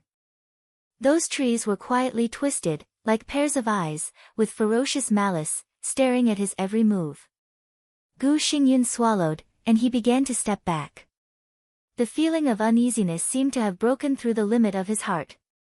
The destination for his breakthrough was not far away, but Gu Xingyun did not dare to go forward anyway. It was too strange here. Jiang Shangyu seemed to be too strange. He was ready to withdraw from the forest and go to the outside world to talk with Jiang Shangyu in detail. His retreat began to speed up, faster and faster. The dark, quiet, and twisted forest kept retreating. Gu Xingyun's domain was fully open, and he flew in the dark forest. But there was no light in front of him. Everything seemed to be getting darker and darker. Gu Xingyun ran wildly for nearly half an hour before he stopped. He was sure that he could see the sun half an hour ago. But now he was retreating, returning to the original place. But in the past half an hour, there was no sun in front of him, and the surroundings became darker and colder. The extreme silence made all his sounds become manic. His breathing was like a hurricane, and his heartbeat was like thunder. In such a quiet environment, Gu Xingyun could even hear the sound of his blood flowing in his body. It was the sound of the raging tide beating on the cliff like a tsunami. His face was pale, and he took out the map with a slight tremble. The flame bloomed in his hand. In the subtle light, he looked at the map in his hand quietly. Perhaps it was a psychological effect, but no matter how he looked at it, he felt that this seemingly ancient hand-drawn map was also revealing a kind of strange feeling. The flame flickered in the darkness. He carefully identified everything around him, and the more he looked, the colder his heart became. He retreated for nearly half an hour. But judging from the extremely complicated marks on the map, instead of being far away from the forest, he was moving deeper. So far, he seemed to be less than a kilometer away from the real destination. His palm was sticky, and it seemed that he was sweating a lot because of nervousness. Gu Xingyun held the map in one hand and wiped his chest with the other. A touch of incomparably mournful red appeared on the clothes on his chest, forming an extremely gloomy bloody handprint. Blood? His other hand that was holding the map was also becoming sticky. Gu Xingyun's heart almost stopped beating. Slowly, in the darkness, he lowered his head little by little and looked at the map in his hand. It was getting darker and darker. It was getting quieter and quieter. In the extremely low visibility, he could only vaguely see that he seemed to be carrying something in his hand. It was like a map, but it seemed to be much bigger than a map. The strong smell of blood spread in the darkness. He could clearly feel that the thick liquid was constantly flowing from the palm of his hand holding the map. Gu Xingyun's arm trembled slightly. Shaking, he flicked out another flame. The flame illuminated the darkness. At that moment, Gu Xingyun saw the map in his hand. His heart suddenly stopped for a moment, and then he threw out the map in his hand like crazy. In his hand, the map, which had become much larger, was a complete human skin. Warm blood flowed down from under the human skin. The human skin was soft, but the face was stubbornly raised, smiling at Gu Xingyun in an extremely strange way. Fuck. Fuck. Fuck. Gu Xingyun covered his chest with one hand, and his eyes were wide open. The human skin that was thrown out fell on the tree. The trunk was instantly dyed red with blood. The thin layer of human skin smiled silently and strangely, moving quickly on the trunk. In just a second, Gu Xingyun felt dizzy, and the human skin had appeared upside down in front of him. Its body was hanging on the trunk closest to Gu Xingyun. Its head and feet were up, and the ferocious face full of blood was smiling at Gu Xingyun, while its empty eyes were staring at Gu Xingyun's eyes. His emotions seemed to have completely collapsed at this moment. Gu Xingyun was an expert of the invincible realm, and the war god of the nation. He had seen many opponents. But he had never seen this one. His emotions completely collapsed, and he suddenly broke out with all his strength. The domain spread in all directions. Regardless of anything else, he chose a direction at random and rushed over. The violent domain swept through the woods. The forest was quiet and deathly still. The darkness retreated frantically. Gu Xingyun moved forward at full speed. 1 minute. Half a minute. Or maybe it was just a few seconds. A familiar ray of sunshine suddenly appeared in front of him. Gu Xingyun, who was almost in tears, rushed directly to the sunshine in front of him without any hesitation. The next second, all the darkness suddenly faded. The forest also appeared behind him. He rushed out of a dark forest and fell down gracelessly. He landed on a relatively flat patch of grass. The sun shone down, but there was no temperature. It was pale and almost false. But it was light after all. Gu Xingyun completely relaxed, and he stared at the forest behind him. A dark forest was still staring at him quietly. The human skin did not rush out either. Gu Xingyun breathed a sigh of relief. He took out a cigarette with trembling hands and lit it. He took a big puff and calmed his inner fear. He didn't even have time to think about what was going on. The light around him made him feel safe instinctively. He just wanted to get out of here now. He didn't even realize how abnormal the cold wind was around him in the warm winter of Nanyun. The cigarette was soon finished. Gu Xingyun stood up and calmed himself down. He had a fear of this forest from the bottom of his heart, so he kept his back to the back, stared at the direction of the forest, and slowly retreated. The grassland under his feet became flatter and flatter, and even the mottled old ground appeared. Gu Xingyun kept retreating until the back of his head touched something. Gu Xingyun's scalp went numb, and he suddenly turned around. In his sight, a lantern that he had hit was swaying and floating. What appeared in front of Gu Xingyun was a very old wooden door. The lantern was not hung directly above the door, but in the middle. On the pale lantern, a big word, "She," was written in red ink like blood. The white lantern and the red words made people feel uncomfortable no matter how they looked at it. Gu Xingyun carefully retreated for a distance, and then looked around. All he could see were white lanterns everywhere. The red word, "She," was everywhere. Old houses were neatly arranged on the street. Gu Xingyun seemed to be standing in the middle of the street. Gu Xingyun's heart began to sink, and it kept sinking. His face became pale, and there was no color at all. The cold wind between heaven and earth seemed to be more mournful. The sun seemed to be gradually dimming. Gu Xingyun looked at the surrounding environment in silence. Here was a village. To be exact. This was the hand-drawn map. No, it was marked on the human skin, destination. Chapter 1098. For the first time in his life, Gu Xingyun felt a bone-piercing chill. For the first time, he found that the wind and sunlight could be so cold, and that the light could be so pale. A slight wind blew in the village, and the sun shone down from the sky. The wind, rain, and sunlight were warm at first, but the longer they stayed here, the colder they became. It was indescribable gloom and coldness. Little by little, it pierced through the skin, froze the blood, and froze the soul. He felt that his body was dying little by little, and his vitality began to decay, become pale, and become dead. He became perfectly integrated with the village in front of him. Who is Jiang Shangyu? In a trance, Gu Xingyun suddenly began to think about this question, and quickly came up with a vague answer.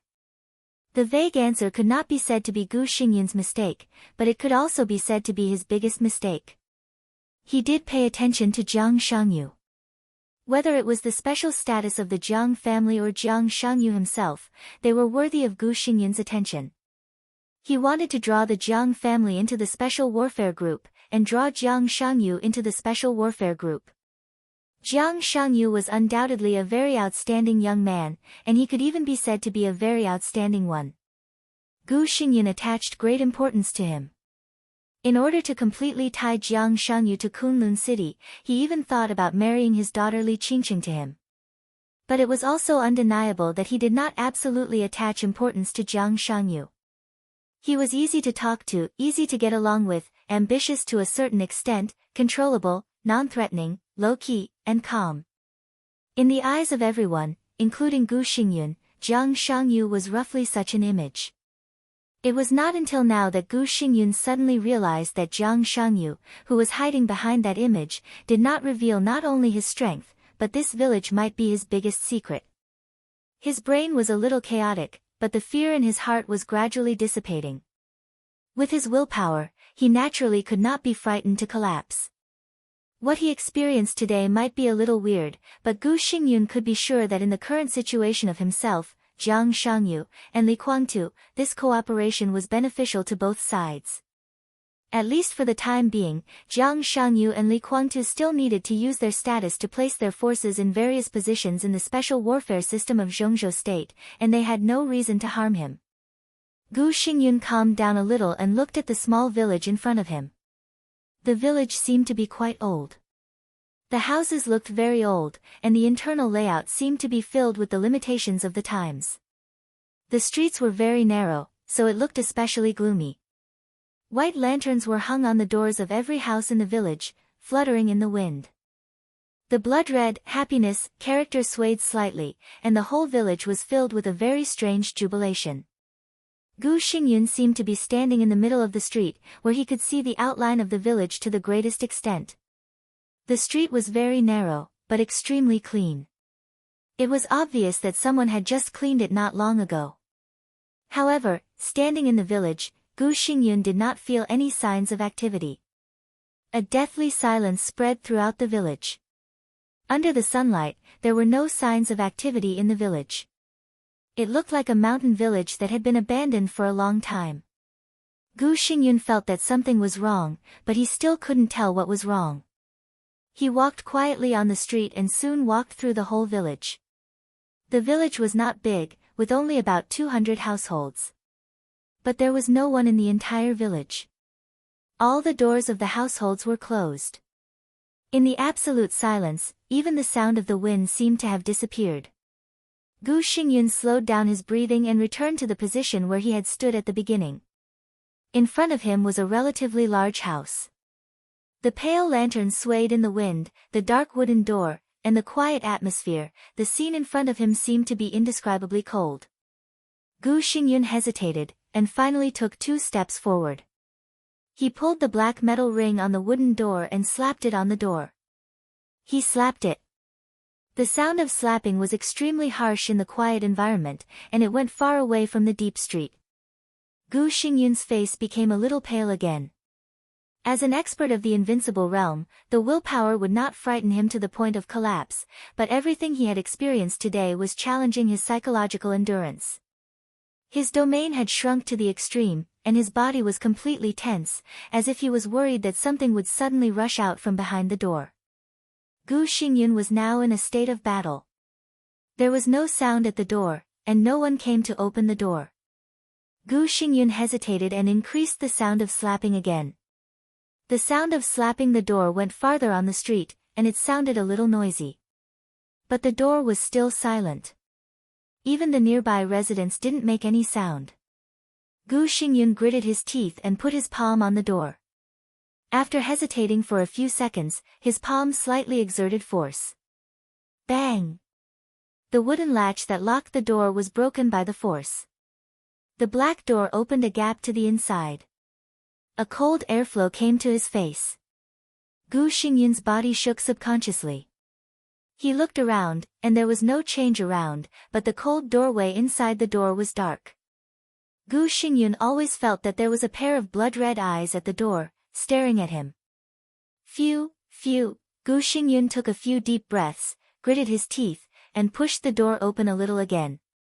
The creaking sound was so clear that it was almost torturous. The pair of eyes at the door didn't appear, and there was only some dry firewood in the doorway. Gu Xingyun gritted his teeth and walked in. He had completely concentrated his attention, ready to face any unexpected situation at any time. But nothing happened. After walking out of the doorway, there was a simple courtyard. The wall facing the doorway was painted with an extremely oppressive black giant tree. A black cat was quietly lying on the wall, and a pair of eyes with contracted pupils were staring at Gu Xingyun silently. Gu Xingyun stopped. The black cat stared at him silently. A man and a cat confronted each other for about half a minute. Gu Xingyun, whose body was tense, slowly took a step forward. The black cat didn't move. He moved forward again. The black cat still didn't move. Until Gu Xingyun walked to the black cat kept lying on the ground, looking at the front silently. Gu Xingyun squatted down carefully, tentatively stretched out his hand, and put it on the black cat's body. The black cat was very hard. But its fur was extremely soft. It seemed to be a sculpture so realistic that even Gu Xingyun couldn't tell whether it was real or fake when he observed it closely. A sculpture with the skin of a real cat. Skin, Gu Xingyun suddenly thought of the human skin that looked like a map. He felt disgusted, stood up quickly, and walked to the front hall. He knocked on the door of the front hall as well. There was no response. Gu Xingyun hesitated, carefully pushed the door open, and walked in. The dark room avoided the sunlight to the greatest extent. The room was a little damp, with a touch of moldy smell that seemed to have been left for a long time. "Is anyone at home?" Gu Xingyun stood in the front hall and shouted with a voice loud enough for the whole courtyard to hear. His voice seemed to be magnified countless times in an instant, and the huge sound waves made his heart skip a beat. But in the next second, his huge sound waves seemed to be swallowed up in an instant, and the loud sound instantly became softer and then louder again. The transmission of the sound seemed to become completely chaotic, without any rules. The word "ask" was like thunder, but the voice of the latter few words was so low that even Gu Xingyun himself didn't hear it clearly. When it came to the last two words, the voice suddenly became louder. When Gu Xingyun's question appeared in his own ears, it became an inexplicable sentence: "Is it home?" Gu Xingyun clenched his fists and waited for a long time, but he didn't get any response. There was dead silence in the courtyard, without any vitality. Gu Xingyun walked slowly to the bedroom. His palm fell on the doorknob. Finally, he clenched his teeth and pushed the door open. The sound of the door hitting was dull and hoarse. Gu Xingyun stared at the bed in the bedroom. After entering the village, he finally saw people for the first time. Two figures were lying quietly on the bed, covered with quilts, and had no reaction to Gu Xingyun's sudden appearance. Gu Xingyun breathed heavily and walked into the bedroom regardless. He finally saw the scene on the bed clearly. There were not two people. There seemed to be a young couple on the bed. Their appearances were very ordinary. Between them, there was a little girl about 6 or 7 years old sleeping. The girl's palm clutched the quilt tightly, and the smile on the corner of her mouth was strangely sweet. The couple was lying on the bed, with their eyes closed. No breathing, no heartbeat. But their posture was too peaceful and leisurely. Gu Xingyun couldn't even be sure whether they were dead bodies or ordinary people who were sleeping soundly. Gu Xingyun walked to the window, slowly stretched out his hand, and carefully put it on the young man's forehead. During the whole process, he was staring at the young man. As long as the young man made any movement, he would react immediately. But the young man didn't move from beginning to end. He just lay there and slept quietly. His palm was on the young man's forehead. With a little warmth. There was body temperature. But there was no heartbeat or breathing. Gu Xingyun's own breathing seemed to start to become difficult. This time, he was finally sure that the family of 3 on the bed, they were all dead people. They were all corpses. And they were corpses that had just died. He thought of the strange silence in the village. Could it be that the whole village, every house, was filled with corpses that had just died? Or, Gu Xingyun was a little confused, and his palm subconsciously exerted force. Crack! there was a slight sound like plastic inside the head of the young man's corpse. For no reason, Gu Xingyun thought of the black cat at the door. Or, it was not 3 corpses in front of him, but 3 puppets that could be mistaken for real dummies? Gu Xingyun breathed a sigh of relief, but his spirit suddenly tightened in an instant. People, maybe they were fake. But their skins were all real. Gu Xingyun could be sure of this. Placed in front of him were pieces of incomparably complete human skin. No matter what was under the human skin, what was in front of him was human skin. It was genuine human skin. Gu Xingyun gritted his teeth and slowly loosened his palm. Meow. The moment his palm loosened, an extremely shrill cat's cry suddenly rang in Gu Xingyun's ears. A slight weight fell on Gu Xingyun's shoulder. Gu Xingyun, who was completely focused on the front, was shocked and subconsciously looked back. The black cat he saw at the door seemed to have come alive in an instant. It lay on his shoulder and stared into his eyes. Meow. His scalp was numb. A cold chill completely broke all the defenses in Gu Xingyun's heart. Hee hee, a clear laughter suddenly sounded in the bedroom. The quilt on the bed moved slightly. The little girl, who had been lying between the husband and wife without any breath or heartbeat, slowly sat up. She opened her dark eyes without any white, looked at Gu Xingyun quietly, and smiled sweetly. Dad, where's my dog? Chapter 1099. A clear and even sweet voice and a shrill cat's cry rang out at the same time. No words could describe the feeling at this moment. The numbness passed directly from the top of his head to the soles of his feet. His heartbeat accelerated wildly, and panic spread uncontrollably. Gu Xingyun realized how concentrated he was. The 3 dolls in the bedroom seemed to have unconsciously attracted all his attention and put his spirit in a state of extreme concentration. When this state was suddenly broken in an extremely frightening way, Gu Xingyun's reaction was no different from that of ordinary people. His blood pressure soared rapidly. It was completely subconscious instinct. Gu Xingyun shook his arms frantically, trying to get rid of the black cat that silently fell on his shoulder. The clear sound was silent for a moment. As Gu Xingyun shook his arms almost in a struggle, the cat's cry that made people panic suddenly rang out. Meow meow meow. It was shrill, miserable, and gloomy. The cat's cry kept ringing, and the black cat grabbed Gu Xingyun's clothes tightly. Its claws even penetrated the clothes and clasped Gu Xingyun's shoulders desperately. No matter how violently Gu Xingyun shook his arms, even if he broke out his own domain, the black cat stayed firmly on his shoulder, but the cat's cry became more and more shrill and miserable. Gu Xingyun's heart seemed to have completely collapsed.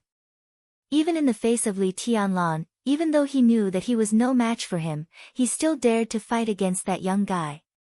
He no longer cared about the dignity of the war god of the state. He suddenly turned around, shook his arms, and strode out of the bedroom. The high-pitched and shrill cat's cry spread from the bedroom to the front hall, to the courtyard, and even throughout the village. Gu Xingyun rushed directly to the door. The uneasiness in his heart was almost tangible. The strange feeling brought to him by this dead village was even more serious than that in the forest. In contrast, he would rather go back to the forest to face that human skin than stay here for a minute or a second. The wooden door was knocked open by him. The moment he stepped out of the door, his shoulder was slightly lighter. The black cat that had been grabbing onto his shoulder leapt up lightly and jumped down from his shoulder. It lay at the door, staring at Gu Xingyun with its gradually blood-red eyes, but it did not go out. Gu Xingyun did not feel relieved at all. Standing outside the door, a chill that almost froze him completely seemed to have swallowed all of his consciousness. The village, the street was still the same street that he was not familiar with, but it was not unfamiliar either. It looked the same, but it had changed a lot. The same clean, narrow road, the same squat house, a pale white lantern swaying in the wind. What was different was the people. Human. Yes, people. The previously quiet and empty street was now filled with swaying silhouettes. Only then did Gu Xingyun realize that the sky on the horizon had completely darkened. The pale and somewhat chilly sunlight disappeared. Night fell. It seemed to be a clear dividing line. When the night shrouded the village, the whole village came to life. Creak, the sound of the door being pulled open rang out. The doors of the houses on the street were pulled open one by one, and people walked out of their homes with all kinds of expressions and emotions. After entering the village, Gu Xingyun heard a sound for the first time. "Aunt, I'll go to school tomorrow." A very young villager walked to the side of a middle-aged woman and said with a bright smile. The middle-aged woman nodded and sighed. "Old Lu's son, I don't know what kind of girl he's looking for. I want to eat fried paste noodles." The young man scratched his head. The woman glanced at him. "Ah, my husband is going to hunt in the mountains tomorrow. There seems to be a wild boar in the mountains." The young man scratched his head. "I still don't want to marry him. I heard that he is ready to propose, but his family is not easy to get along with." The woman sighed. "I'm going to the construction site tomorrow. I don't know if it's easy to buy a ticket. I can afford 5 million yuan." The young man smiled. "But is it your first time?" The voices around began to increase. The villagers gradually became energetic. Everyone saw that their close neighbors were greeting each other. "Second sister-in-law, is your son in the city? I don't know what to eat. Alas. I'm going to be late tomorrow. I don't know if my salary will be deducted. I'm going to be late tomorrow. I don't know if my salary will be deducted. I heard that the old man of the Lu family died. This dress looks so festive and young." Gu Xingyun looked at this scene in a daze. In more than 50 years of life, he seemed to feel the madness and malice from the whole world for the first time.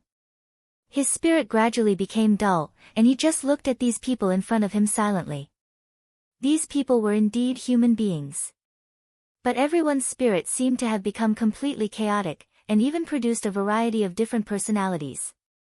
Their conversation was in full swing, and it looked very lively, but the words that came out of their mouths were completely incongruous.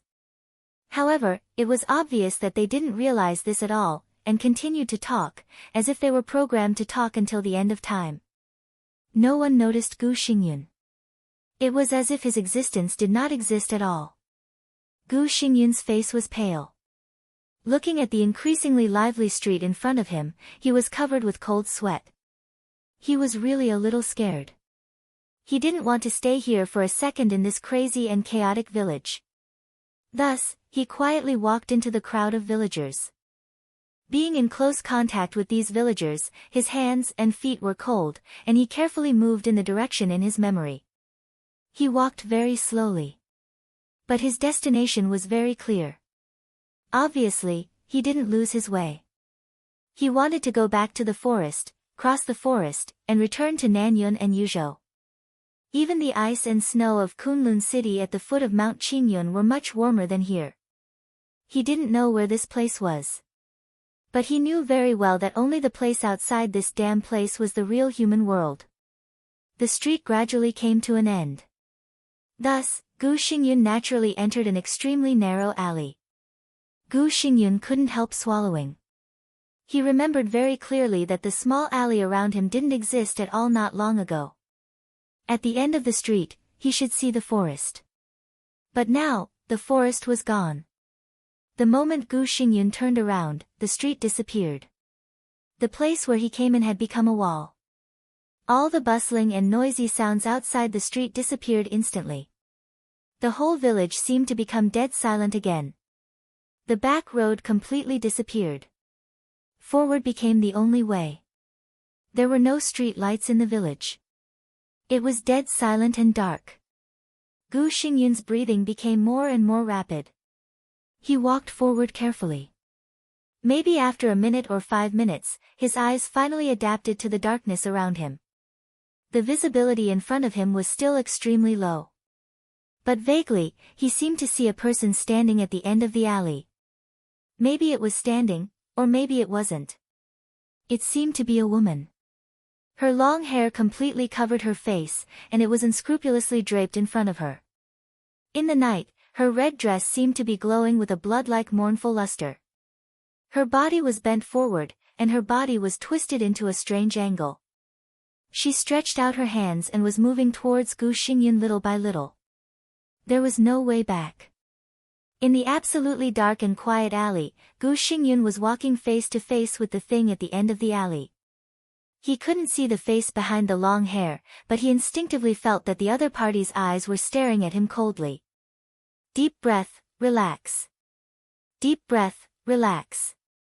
Gu Xingyun kept adjusting his breathing, but his steps were getting slower and slower as if they were filled with lead.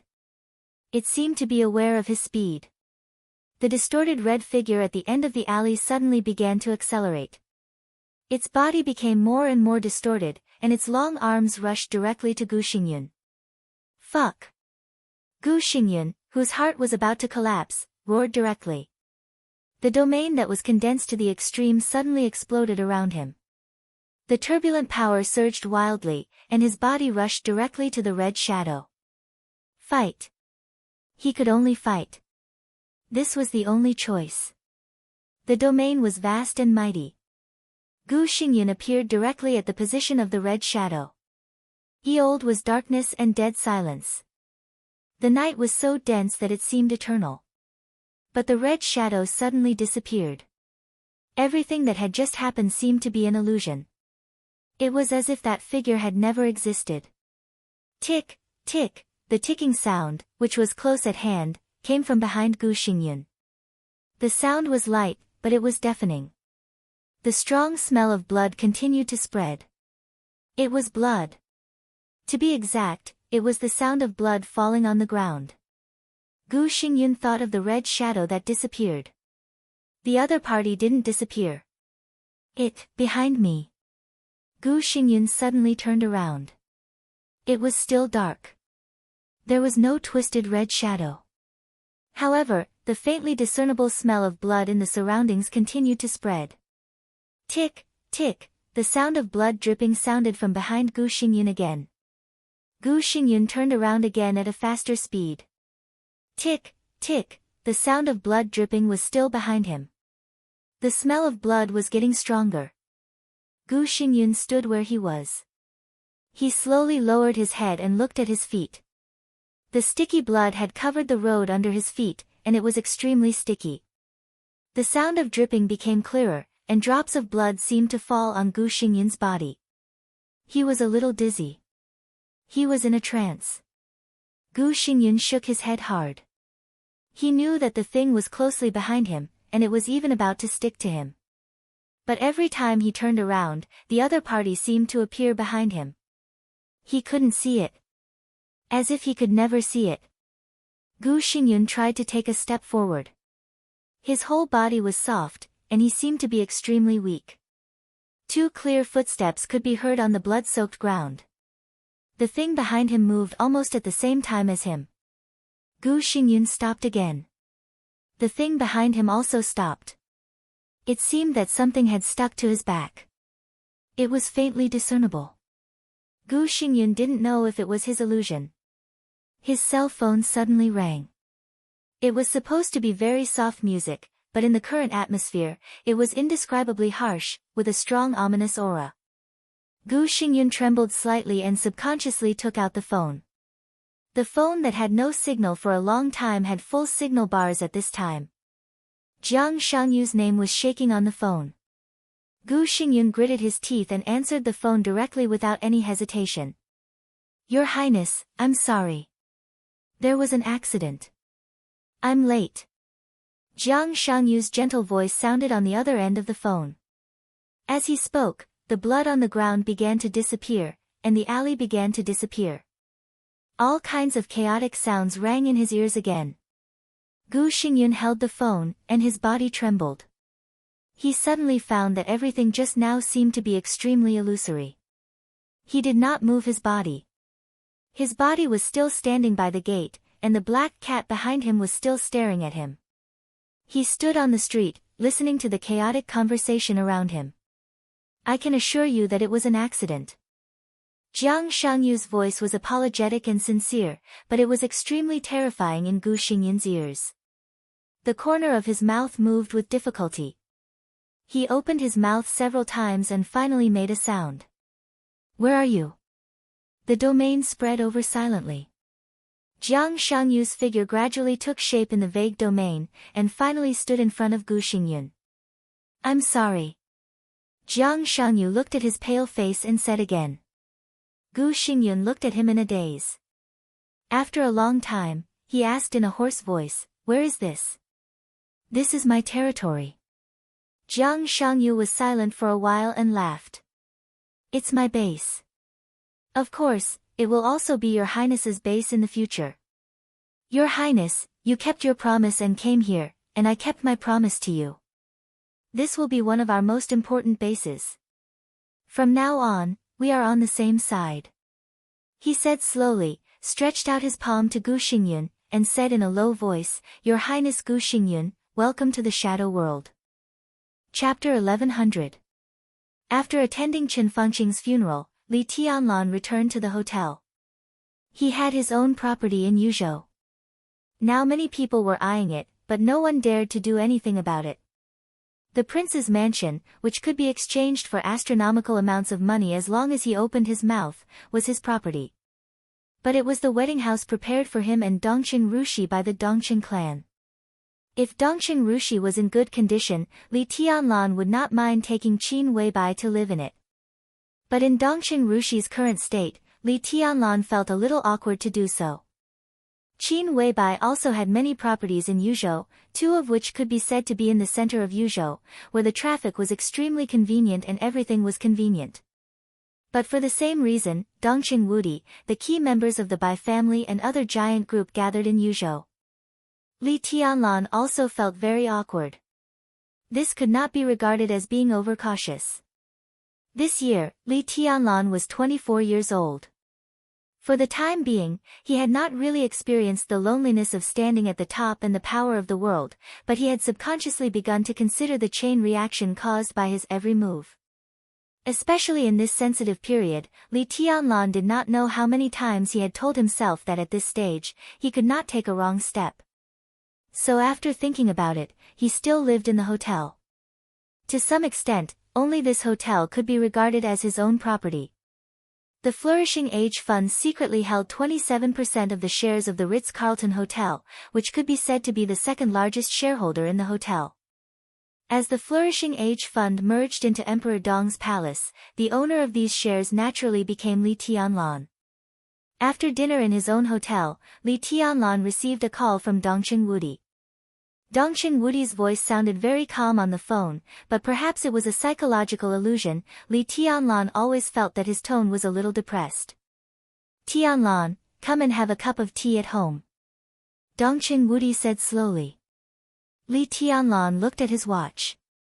At 8:00 in the evening, after attending Chen Fengqing's funeral, Dongqing Wudi went to the army headquarters building. Until now, he probably had not eaten. Li Tianlan smiled and said softly, let's have dinner together. I'll go there now. There are a few good dishes in the hotel. I'll take them there by the way. Okay. Dongqing Wudi smiled. Although he was a little depressed in his heart, there was still a touch of joy in his voice. Bring Little Bai here and stay at home tonight. Li Tianlan hesitated for a moment and agreed. In Yuzhou, the house that Dongqing Wudi mentioned was the manor of the Bai family. Li Tianlan silently thought about what had happened in the past few days. After thinking for about 2 or 3 minutes, he raised his head and said, let's go together. Qin Weibai had just put down the phone to order food. She nodded and asked, should we call the fatty? No need. Li Tianlan shook his head. He and Xing Tian have been busy these days. Don't worry about him. Xianyuan Wushang was very busy. On the day of Chen Fengqing's death, Li Huaqing held a meeting in the Chen family until 3 in the morning. During the nearly 14-hour meeting, Li Tianlan was under unimaginable pressure. At this stage, no matter how strong he was, he could not reach the point of dictating the entire world. Compromise, retreat, and when there was no other choice, no matter how unwilling he was, he had to make these decisions. At the meeting, it was decided that Hua Zhenyang would temporarily preside over the work of the cabinet. At the same time, many departments of the cabinet were adjusted to a certain extent. In just a few days, it was said that there were some changes in by Qingxian's transfer. Unfavorable things happened one after another. Li Tianlan had almost no power to fight back and could only compromise for the time being. He had to be steady. He had to be steady. No matter what he did now, no matter what he did, his actions would be misunderstood or even misinterpreted into other meanings. The only thing he could do was to keep silent and keep making concessions in silence. Xianyuan Wushang also clearly felt Li Tianlan's pressure. He even took the initiative to transfer most of the pressure to himself. He almost made a guarantee that he would find out the cause of Chen Shi's death. With Chen Fengqing's death, Chen Shi, who died on the same day as him, was naturally thought by everyone to be killed by Li Tianlan. The same cause of death, the same mystery, and the same contact with Li Tianlan. All the clues were extremely unfavorable to Li Tianlan. Chen Fengqing's death had crossed the bottom line of Zhongzhou state. And Chen Shi's death, in the eyes of others, was almost like Li Tianlan slapping everyone in the parliament unscrupulously. This was also the main reason why he had been under great pressure these days. Xianyuan Wushang could not find out the cause of Chen Fengqing's death for the time being. But he could find out the truth of Chen Shi's death. Li Tianlan had been making concessions step by step. He had not left Yuzhou until now, waiting for the truth. So since he came back in the middle of the night, Xianyuan Wushang had locked himself in his room. It was said that he was fully cooperating with Xing Tian to investigate the cause of Chen Shi's death. Li Tianlan did not know how they could investigate the truth without going out. But perhaps Xianyuan Wushang's attitude was too firm, so Li Tianlan instinctively believed him. Walking out of the room, Li Tianlan took a deep look at the closed door on the opposite side. He was sure that Xianyuan Wushang and Xing Tian had not left the room these days. But in his perception, the opposite room was empty. Not only was there no breath of living people, even the furniture inside had disappeared. In Li Tianlan's perception, everything in the opposite room had become pure emptiness. He narrowed his eyes and shook his head, saying, "Let's go." Qin Weibai subconsciously took his arm and also glanced at the opposite side of Xianyuan Wushang. She silently followed Li Tianlan to the elevator. In the room that the two of them did not notice, there was already an extremely dark void around them. Countless stars were twinkling in the void. Subtle lights constantly lit up in the dark space, and then quickly fell silent. They were not the distant stars around them. Instead, they were tiny characters. The characters flickered and appeared, and then went away in an instant. They seemed to fly thousands of kilometers in a very short time, flying into the distance and turning into a faint glimmer, which looked like a starry sky. The words flew further and further away. The furthest one could no longer be seen, but the words that were constantly being created were still moving further away. Hence, there were more and more starlight. They disappeared and appeared in batches, and their positions were constantly changing. In the silent void, it was as if the stars in the sky were constantly arranged and twinkling. In the vast void, there was a huge writing brush flying. With the void as ink, the huge writing brush carved characters one after another in the vast space at an extremely fast speed. In the void stood a giant that could be said to be indomitable.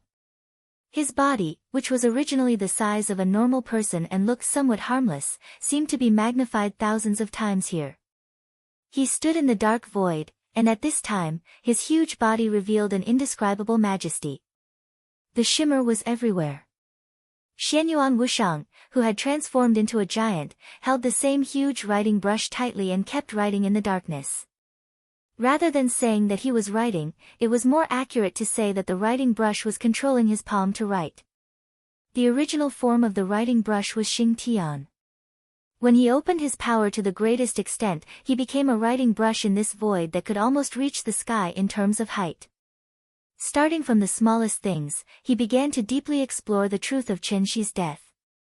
In this huge deduction, the only thing Xianyuan Wushang needed to do was to provide his own vitality and countless recovery methods that belonged to Saint to help Xing Tian maintain his own state. At this time, the vitality of the two was completely connected. In the case of sharing life, Xianyuan Wushang's existence gave Xing Tian the greatest guarantee, and also made Xing Tian's deduction more and more leisurely. 20 years ago, Chen Song was Lu He's driver. The national emblem of Star State issued a new revised law. One night in England, the rich William died in a car accident. The financial crisis of East Island. Military counselor founded the Flourishing Age Fund. The Duluth Group declared bankruptcy. A mountain village in Zhengzhou State had 35 newborns in a year. Chen Lan's salary increased by more than 30%. Han Jia planned to send his son abroad to study. There was a terrorist attack in France. There were so many of them that they were densely packed. One after another, the writing brush kept writing in the crazy waving. Time was meaningless. No one knew how long the real time of 3 days passed in the void. But the brush kept on writing, and it didn't stop. 1 thing, 10 things, 100 things, 1,000,000 things, 10,000,000 things, hundreds of millions, billions, tens of billions. There were countless incidents that seemed to be completely unrelated to each other. But as more and more things were written with the brush, each thing began to gradually connect after going through millions of twists and turns. 2, 3, thousands, and more people who had nothing to do with each other in their lives began to interact with each other that even they themselves didn't know about. For example, if William, the rich businessman in England, hadn't died in a car accident, then Han Jia wouldn't have sent his son abroad to study. These two things seemed to have nothing to do with each other.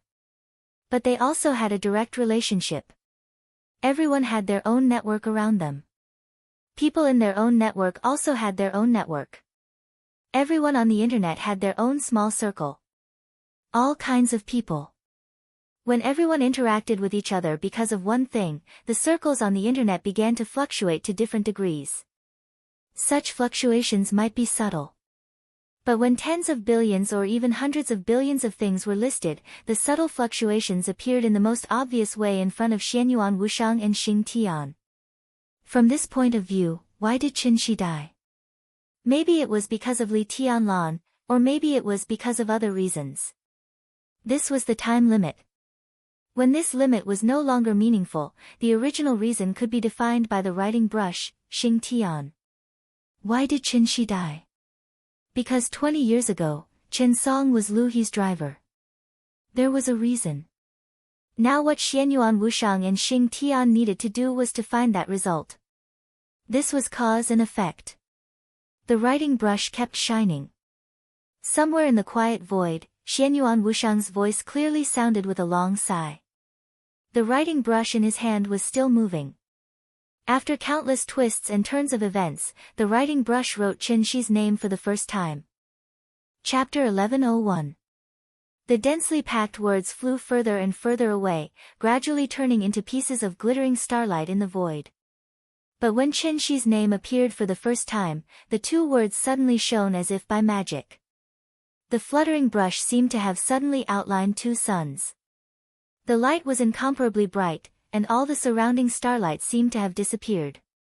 Imperceptibly, among the countless events, a large number of karmic connections began to collapse. The brush continued to write, but unlike before, Qin Shi's name was like a central point. In a flash, all the events began to be written with the Chen family and even Qin Shi as the center. Those things that seemed inexplicably unrelated to the Chen family completely disappeared. One event after another began to appear around the Chen family. Every core member of the Chen family, every distant relative, every servant. Every friend, friend of a friend, friend of a servant, friend of a relative. Friends of friends of friends. In a flash, another incomparably complex web of events began to appear, woven by thousands of people. Slowly, the clear light flowed from Xianyuan Wushang's palm into the brush. The brush moved faster and faster, and the writing gradually became impudent and fierce. Qin Shi's name appeared for the second time. The already extremely complex web of events was once again broken by more than half. A large number of Chen family members and friends were eliminated, and the dense web became a relatively complicated ball of threads, all kinds of clues intertwined together. The brush continued to write. Chen Shi's name soon appeared for the third time. The light in the void was even brighter. The complicated ball of threads was simplified a lot. At the same time, many suspects were eliminated. Chen Shi's name appeared for the fourth time. It was also at this time that the ball of threads intertwined with all kinds of clues began to become clear. Threads spread in all directions with Chen Shi as the center, connecting one seemingly unimportant event after another. The web of events began to become clear and simple. Chen Shi's name appeared for the fifth time. Most of the original hundreds of threads disappeared in an instant, leaving only 30 or so, connecting less than 20,000 events. The writing continued. But the brush gradually began to tremble. Xianyuan Wushang also trembled, but his face was taut, and he gritted his teeth and persevered. Chen Shi's name appeared for the sixth time. The 30 lines turned into 9. Tens of thousands of incidents became less than 2,000 incidents. The slowly moving brush wrote Chen Shi's name for the 7th time. The 9 lines became 3. The less than 2,000 incidents were reduced to less than 200. The 3 lines represented the 3 people closest to Chen Shi. They were also the 3 most suspicious people. As for the events that were less than 200, it was what the 3 of them had done recently, who they had interacted with, and what the people who had interacted with the 3 of them had interacted with the people they knew. This kind of interaction would continue to develop with the 3 of them as the core, and what would be the final result if the series of events continued to link up. Chen Shi's name didn't light up this time. However, the events on one of the 3 lines continued to develop, and at the end, a question mark appeared. Xing Tian, who was in a state of investigation, could be said to have no self-awareness. Xianyuan Wushang couldn't control the brush to write. All he could do was provide it with his own life force. Therefore, this question mark was written by the power of karma itself. A question mark popped up. What did this mean? Nowadays, there were not many people on earth that Xing Tian couldn't even write their names and things. There were probably no more than 10 people. Li Tianlan, Qin Weibai, and Xing Tian couldn't write them. Dongqing Rushi and Wang Yuetong couldn't write them. Wang Tianzong and Xing Tian couldn't write them. Li Huacheng and Xing Tian could barely write half of them.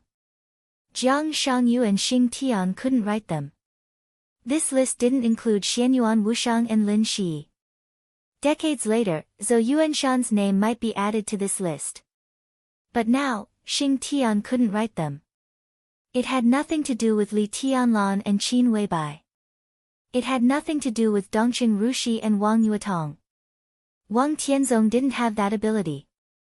If it was Li Huacheng, Xing Tian could write at least one word in his name, and then add a question mark. When all these targets were ruled out, who else could it be? Who else could it be? Jiang Shangyu. This was the answer that Feng Qinggu told Xing Tian, and it was also Xing Tian's own answer. He was not surprised by this answer, and it wasn't even important. The most important thing was that they found the line that connected Jiang Shangyu to him. 2 of the 3 lines disappeared the moment the question mark appeared. All that was left was a dazzling line that appeared in the void. More than half of the related matters were instantly reduced, leaving only a few. Within half a year of becoming Chen Shi's full-time secretary, Mao Song met Lu Dongyue at a ribbon-cutting ceremony. Lu Dongyue introduced his cousin Lin Yin to Mao Song. Lin Yin became Mao Song's lover. Lin Yin's code name in the Phoenix Pavilion was Red Snow, and he was Lu Dongyue's direct subordinate. Lu Dongyue believed that Chen Shi's future was bright, and his full-time secretary was bound to become an important figure in the Prince Group. This was a long-term investment. 20 years ago, when Lu Dongyue's company was facing a major crisis, he received an important investment. The investor was Distance Investment Group. The Jiang family of Beijiang owns 75% of the shares of Distance Investment Group. 10 years ago, Lu Dongyue was secretly absorbed into Phoenix Pavilion and became the leader of Cyan Phoenix Group. He was responsible for the affairs of Nanyun for Kunlun City, providing an opportunity to infiltrate the Phoenix Pavilion. Mao Song was the 16th chess piece of Phoenix Pavilion in Southern Cloud. Lin Yin was Mao Song's lover. As the master. After the battle in North Sea. In order to cope, a rainbow-colored ray of light suddenly appeared. The brush continued to write. Cope secretly met with Mao Song and got Mao Song's promise. Blood Shirt and Mao Song shared life and appeared at the place where Chen Fangqing's body was stored. Mao Song and Chen Shi were in close contact. Chen Shi's name appeared on the brush again. Everything that had happened had come to light. The brush was still writing. It wrote dozens of things in succession, and then everything was completely over. The void disappeared abruptly. The huge brush and the giant version of Xianyuan Wushang all disappeared. Xing Tian's huge body almost collapsed on the ground. His face was pale, and his body was covered with sweat.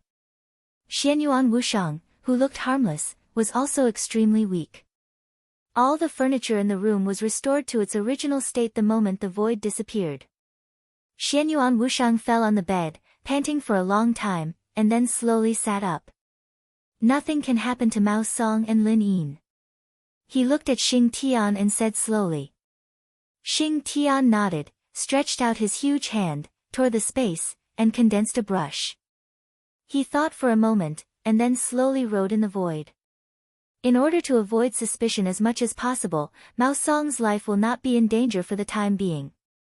At this stage, his death will cause a lot of changes in the plan, and the situation is very optimistic. In order to avoid complications, Mao Song will be very safe in the near future. His death will happen a year later, when everything calms down and he is forgotten.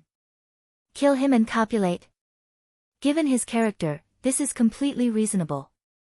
Likewise, in order to stabilize Mao Song, Lin Yin's life will also be protected, and she will also be very safe in the near future. One day in a year, she will die with Mao Song, and there will be a lot of rumors. This is also reasonable. The words imprinted in the void flickered twice, and then disappeared in the void. Xing Tian glanced at Xianyuan Wushang and said hoarsely, 1 year should be enough. It won't take that long, but, so be it. Xianyuan Wushang nodded. The brush in Xing Tian's hand became a mass of air again. This also belonged to the power of calligraphers. If investigating the truth of Chen Shi's death through tens of billions of events was to establish the power of cause and effect, then the 2 paragraphs about the ending of Mao Song and Lin Yin after Xing Tian's words were equivalent to prophecies. 1 year, this was the ending written by Xing Tian. During this period, unless there was a more powerful authority than Xing Tian that directly crushed everything he set, the fate of the 2 could hardly be changed. They would be very safe for a year, and even if they encountered danger, they would be safe. They would suddenly die one day a year later, together, and cause a lot of rumors. This was the ending. This was the ending written by Xing Tian, the ending defined by the world for them. Xianyuan Wushang reached out and touched the bed, and took out a crumpled box of Zhonghua cigarettes. He pulled out a cigarette and lit it, took a deep breath, and slowly narrowed his eyes. Jiang Shangyu, Your Highness, Xing Tian hesitated for a moment and said softly, Princess Royal reminded us that Jiang Shangyu is not someone we can deal with. To be exact, if we take action, we may alarm something on him. Maybe, it already knows of our existence. Why do we need to take action to deal with Jiang Shangyu? Can't our big brother manipulate him? Xianyuan Wushang smiled. Besides, even if our big brother doesn't take action, Lin Shi came here with a mission. He needs to give us an explanation, so he will take action sooner or later. After taking a deep breath, he picked up his cell phone and began to make a call. While waiting for the number to be dialed, Xianyuan Wushang laughed comfortably and happily. Phoenix Pavilion, Gu Xingyun, Kunlun City, Jiang Shangyu. I'm afraid we have gained a lot this time. Unfortunately, there is only one chance. Maybe after this, Jiang Shangyu will notice our existence, and he may have more scruples in the future. Xing Tian shook his head. Maybe he will have more scruples, but it is more likely that he will pay a higher price to kill your majesty. The combination of the calligrapher and the saint might not be as strong as the saint and the apostle around Lin Shi, but in the current real environment, Xianyuan Wushang and Xing Tian were the most powerful combination under all kinds of restrictions. It was a combination that could make Li Tianlan invincible under all kinds of circumstances. Xianyuan Wushang held the phone, and there was no expression on his chubby face. He said blandly, "He has no chance. I can feel the change in my big brother. Maybe it won't be long before he can have the characteristic of level 8 authority. Then, who can kill him?" Chapter 1102. Li Kuangtu quietly looked at the village in front of him. The village surrounded by the virgin forest maintained the most ancient style to the greatest extent. It was undeveloped and deviated from all shipping routes. For many years, it was so inaccessible that the village did not even have its own name. The village was not big. To be exact, there were 201 households and 463 people. In this village, more than 200 families had always lived on the land of Zhongzhou State. But there was no doubt that they were outside the map of Zhongzhou State. In a sense, they were outside the law of Zhongzhou State. Hidden, remote, and mysterious. This was indeed the most suitable location for a secret base. But backwardness and poverty also made it difficult for the owner of this base to train the most modern soldiers. Li Kuangtu looked at everything in front of him indifferently. This was the biggest trump card that Jiang Shangyu wanted to show him. He saw what he wanted. He was a little tempted, but also a little regretful. Crack! In the distance, in front of an ordinary wooden door, a little girl who looked to be only 8 or 9 years old, wearing a dirty cotton dress, sat on the steps in front of the door. She used her tender little hands to tear apart a steel plate that was nearly 10 centimeters thick. The little black cat that was squatting on her shoulder meowed and jumped down from her shoulder, hiding behind her. The little girl was expressionless and seemed to be thinking about how to turn the steel plate into a shape that she was satisfied with. Even with Li Kuangtu's train of thought, he could not see what the little girl was trying to do. He could only barely see that she seemed to want to make a weapon, but as she continued to toss, the steel plate quickly became fragmented, and the remaining fragments turned into countless strange and twisted shapes. The girl did not feel annoyed. She just looked at the countless twisted steel plates in front of her in a daze. Li Kuangtu marveled at the strength of the other party and also regretted the other party's thinking. The other party seemed to have no thoughts, not even the most basic understanding of the shape of a weapon. That was why the high-strength alloy steel plate was tossed around by her, but she did not realize what went wrong at all. The strength of the other party combined with her age was also incredible in Li Kuangtu's eyes. He had personally tested the hardness of the alloy. With his strength, it was a piece of cake for him to tear the alloy. But the little girl could also disassemble the steel plate into strange shapes with her bare hands, which showed that at least in terms of strength, the little girl was no longer at the peak of the fire-flaming realm or even some thunder-shocking realm experts. What did it mean for an 8 or 9-year-old girl to have such power? Some things could not be explained by the word genius. The little girl's existence was not an exception. Every villager here seemed to have extraordinary physical qualities that exceeded the understanding of normal people. More than 400 people. Li Kuangtu carefully observed and finally came to a conclusion that even he himself couldn't believe. Among the more than 400 villagers, men and women, old and young, their strength indexes were almost all at the peak of the thunder-shocking realm on average. Among the more than 400 people, there were many little girls who were less than 10 years old, and there were also old people who were over 70 years old.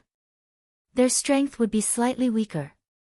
As for those young people and strong men and women, the top level of strength among them had even reached the invincible realm, and the strength of the half-step invincible realm was everywhere. What did this mean? The Border Control Corps of Zhongzhou State was known as the strongest and most elite corps in the world. The 20,000 soldiers of the Thunderbolt Battalion in the Border Control Corps were the most elite troops of the Border Control Corps. There were many reasons for the Thunderbolt Battalion's current status. They had the most domineering commander-in-chief, the most rigorous training, the most tenacious fighting will, and the absolute belief in victory. Among so many factors, the strength of the Thunderbolt Battalion was naturally the most important. The average strength of the 20,000 soldiers of the Thunderbolt Battalion was at the ice-condensing realm. They had surpassed the chi-controlling realm of the 4 realms of martial arts. Among the core of tens of thousands of people, the Thunderbolt Battalion was the only large-scale army in the world whose average strength had reached the ice-condensing realm. Therefore, they could defeat any enemy on any battlefield. They were invincible and invincible. 20,000 elite soldiers who were familiar with all kinds of combat methods, could skillfully use any weapon, and kept their physical functions at the peak. Even the top experts at the peak of the invincible realm did not dare to fight them head-on. And if the scale was further reduced, the Heaven Punishment Troop of the Wang family of Beihai was the peak of the small-scale super-elite troop. There were 300 people in the Heaven Punishment Troop. Their average strength was at the peak of the Fire-Flaming realm, and even close to the half-step Thunderbolt realm. Such a troop was also a myth in the Dark World. Zhongzhou State could also come up with this kind of lineup, but it would not do so. Any expert close to the Thunder-Shocking realm was a very important backbone in their respective troops. Except for the Wang family of Beihai, no one would be so extravagant as to form a super-elite troop with the backbone of these middle-level and high-level officers. Therefore, the Heaven Punishment Troop had existed for hundreds of years, but for hundreds of years, no super troop could really be as famous as the Heaven Punishment Troop. The closest to the overall strength of the All Heavens Troop was the Lin clan's Xianyuan Sword, and the Li family's life-prolonging palace, Deathless Palace, and Sanluo Palace after Nirvana turned into the Purgatory of Heaven capital. But they were just close. And now, what Li Kuangtu saw was a super-elite troop whose strength was a whole realm higher than that of the Heaven Punishment Troop, which was also a myth, and more than 100 people more than the Heaven Punishment Troop. More than 400 people. Their average strength was at the peak of the Thunder-Shocking realm. Even Li Kuangtu felt his scalp tingle when he thought of this. More than 400 experts at the peak of the Thunder-Shocking realm and even close to the half-step invincible realm, if they had enough experience, tacit cooperation, perfect performance, and formed a perfect enough formation, Li Kuangtu didn't know who could withstand their full outbreak. At least he could be sure that he couldn't. When the power of more than 400 experts close to the half-step invincible realm broke out as a whole, that kind of power was completely destructive. This kind of troop had never appeared in the wildest imagination of the boldest people. Because everyone knew it was impossible. The peak of the Fire-Flaming realm was already a middle-level and high-level officer in the army of the world's #1 hegemon country, Zhongzhou State, and was the backbone of the army lineup. What did the peak of the Thunder-Shocking realm and the half-step invincible realm mean? This was the power of the general level. The experts who could go to the peak of the Thunder-Shocking realm would not be unknown in Zhongzhou State. With such strength, as long as they were not stupid or there were no special reasons, they would at least be major generals, and most of them would be lieutenant generals. Put more than 400 generals together to form a troop. Let's put that aside first. Did Zhongzhou State have the strength to come up with such a lineup? Even if they could, who would do it? The strength of such a troop was indeed extremely powerful, but once it was hit hard, the consequences would be disastrous. So the idea of forming a dream troop with the average strength of the peak of the Thunder-Shocking realm had never even appeared, and no one thought about it. But now, in this backward and remote village with almost no modern facilities, Li Kuangtu saw such a troop. A troop with the strength close to the half-step invincible realm. Apart from the surprise, Li Kuangtu's mind was completely filled with a feeling of disbelief. Of course, the so-called average strength here referred to the average strength.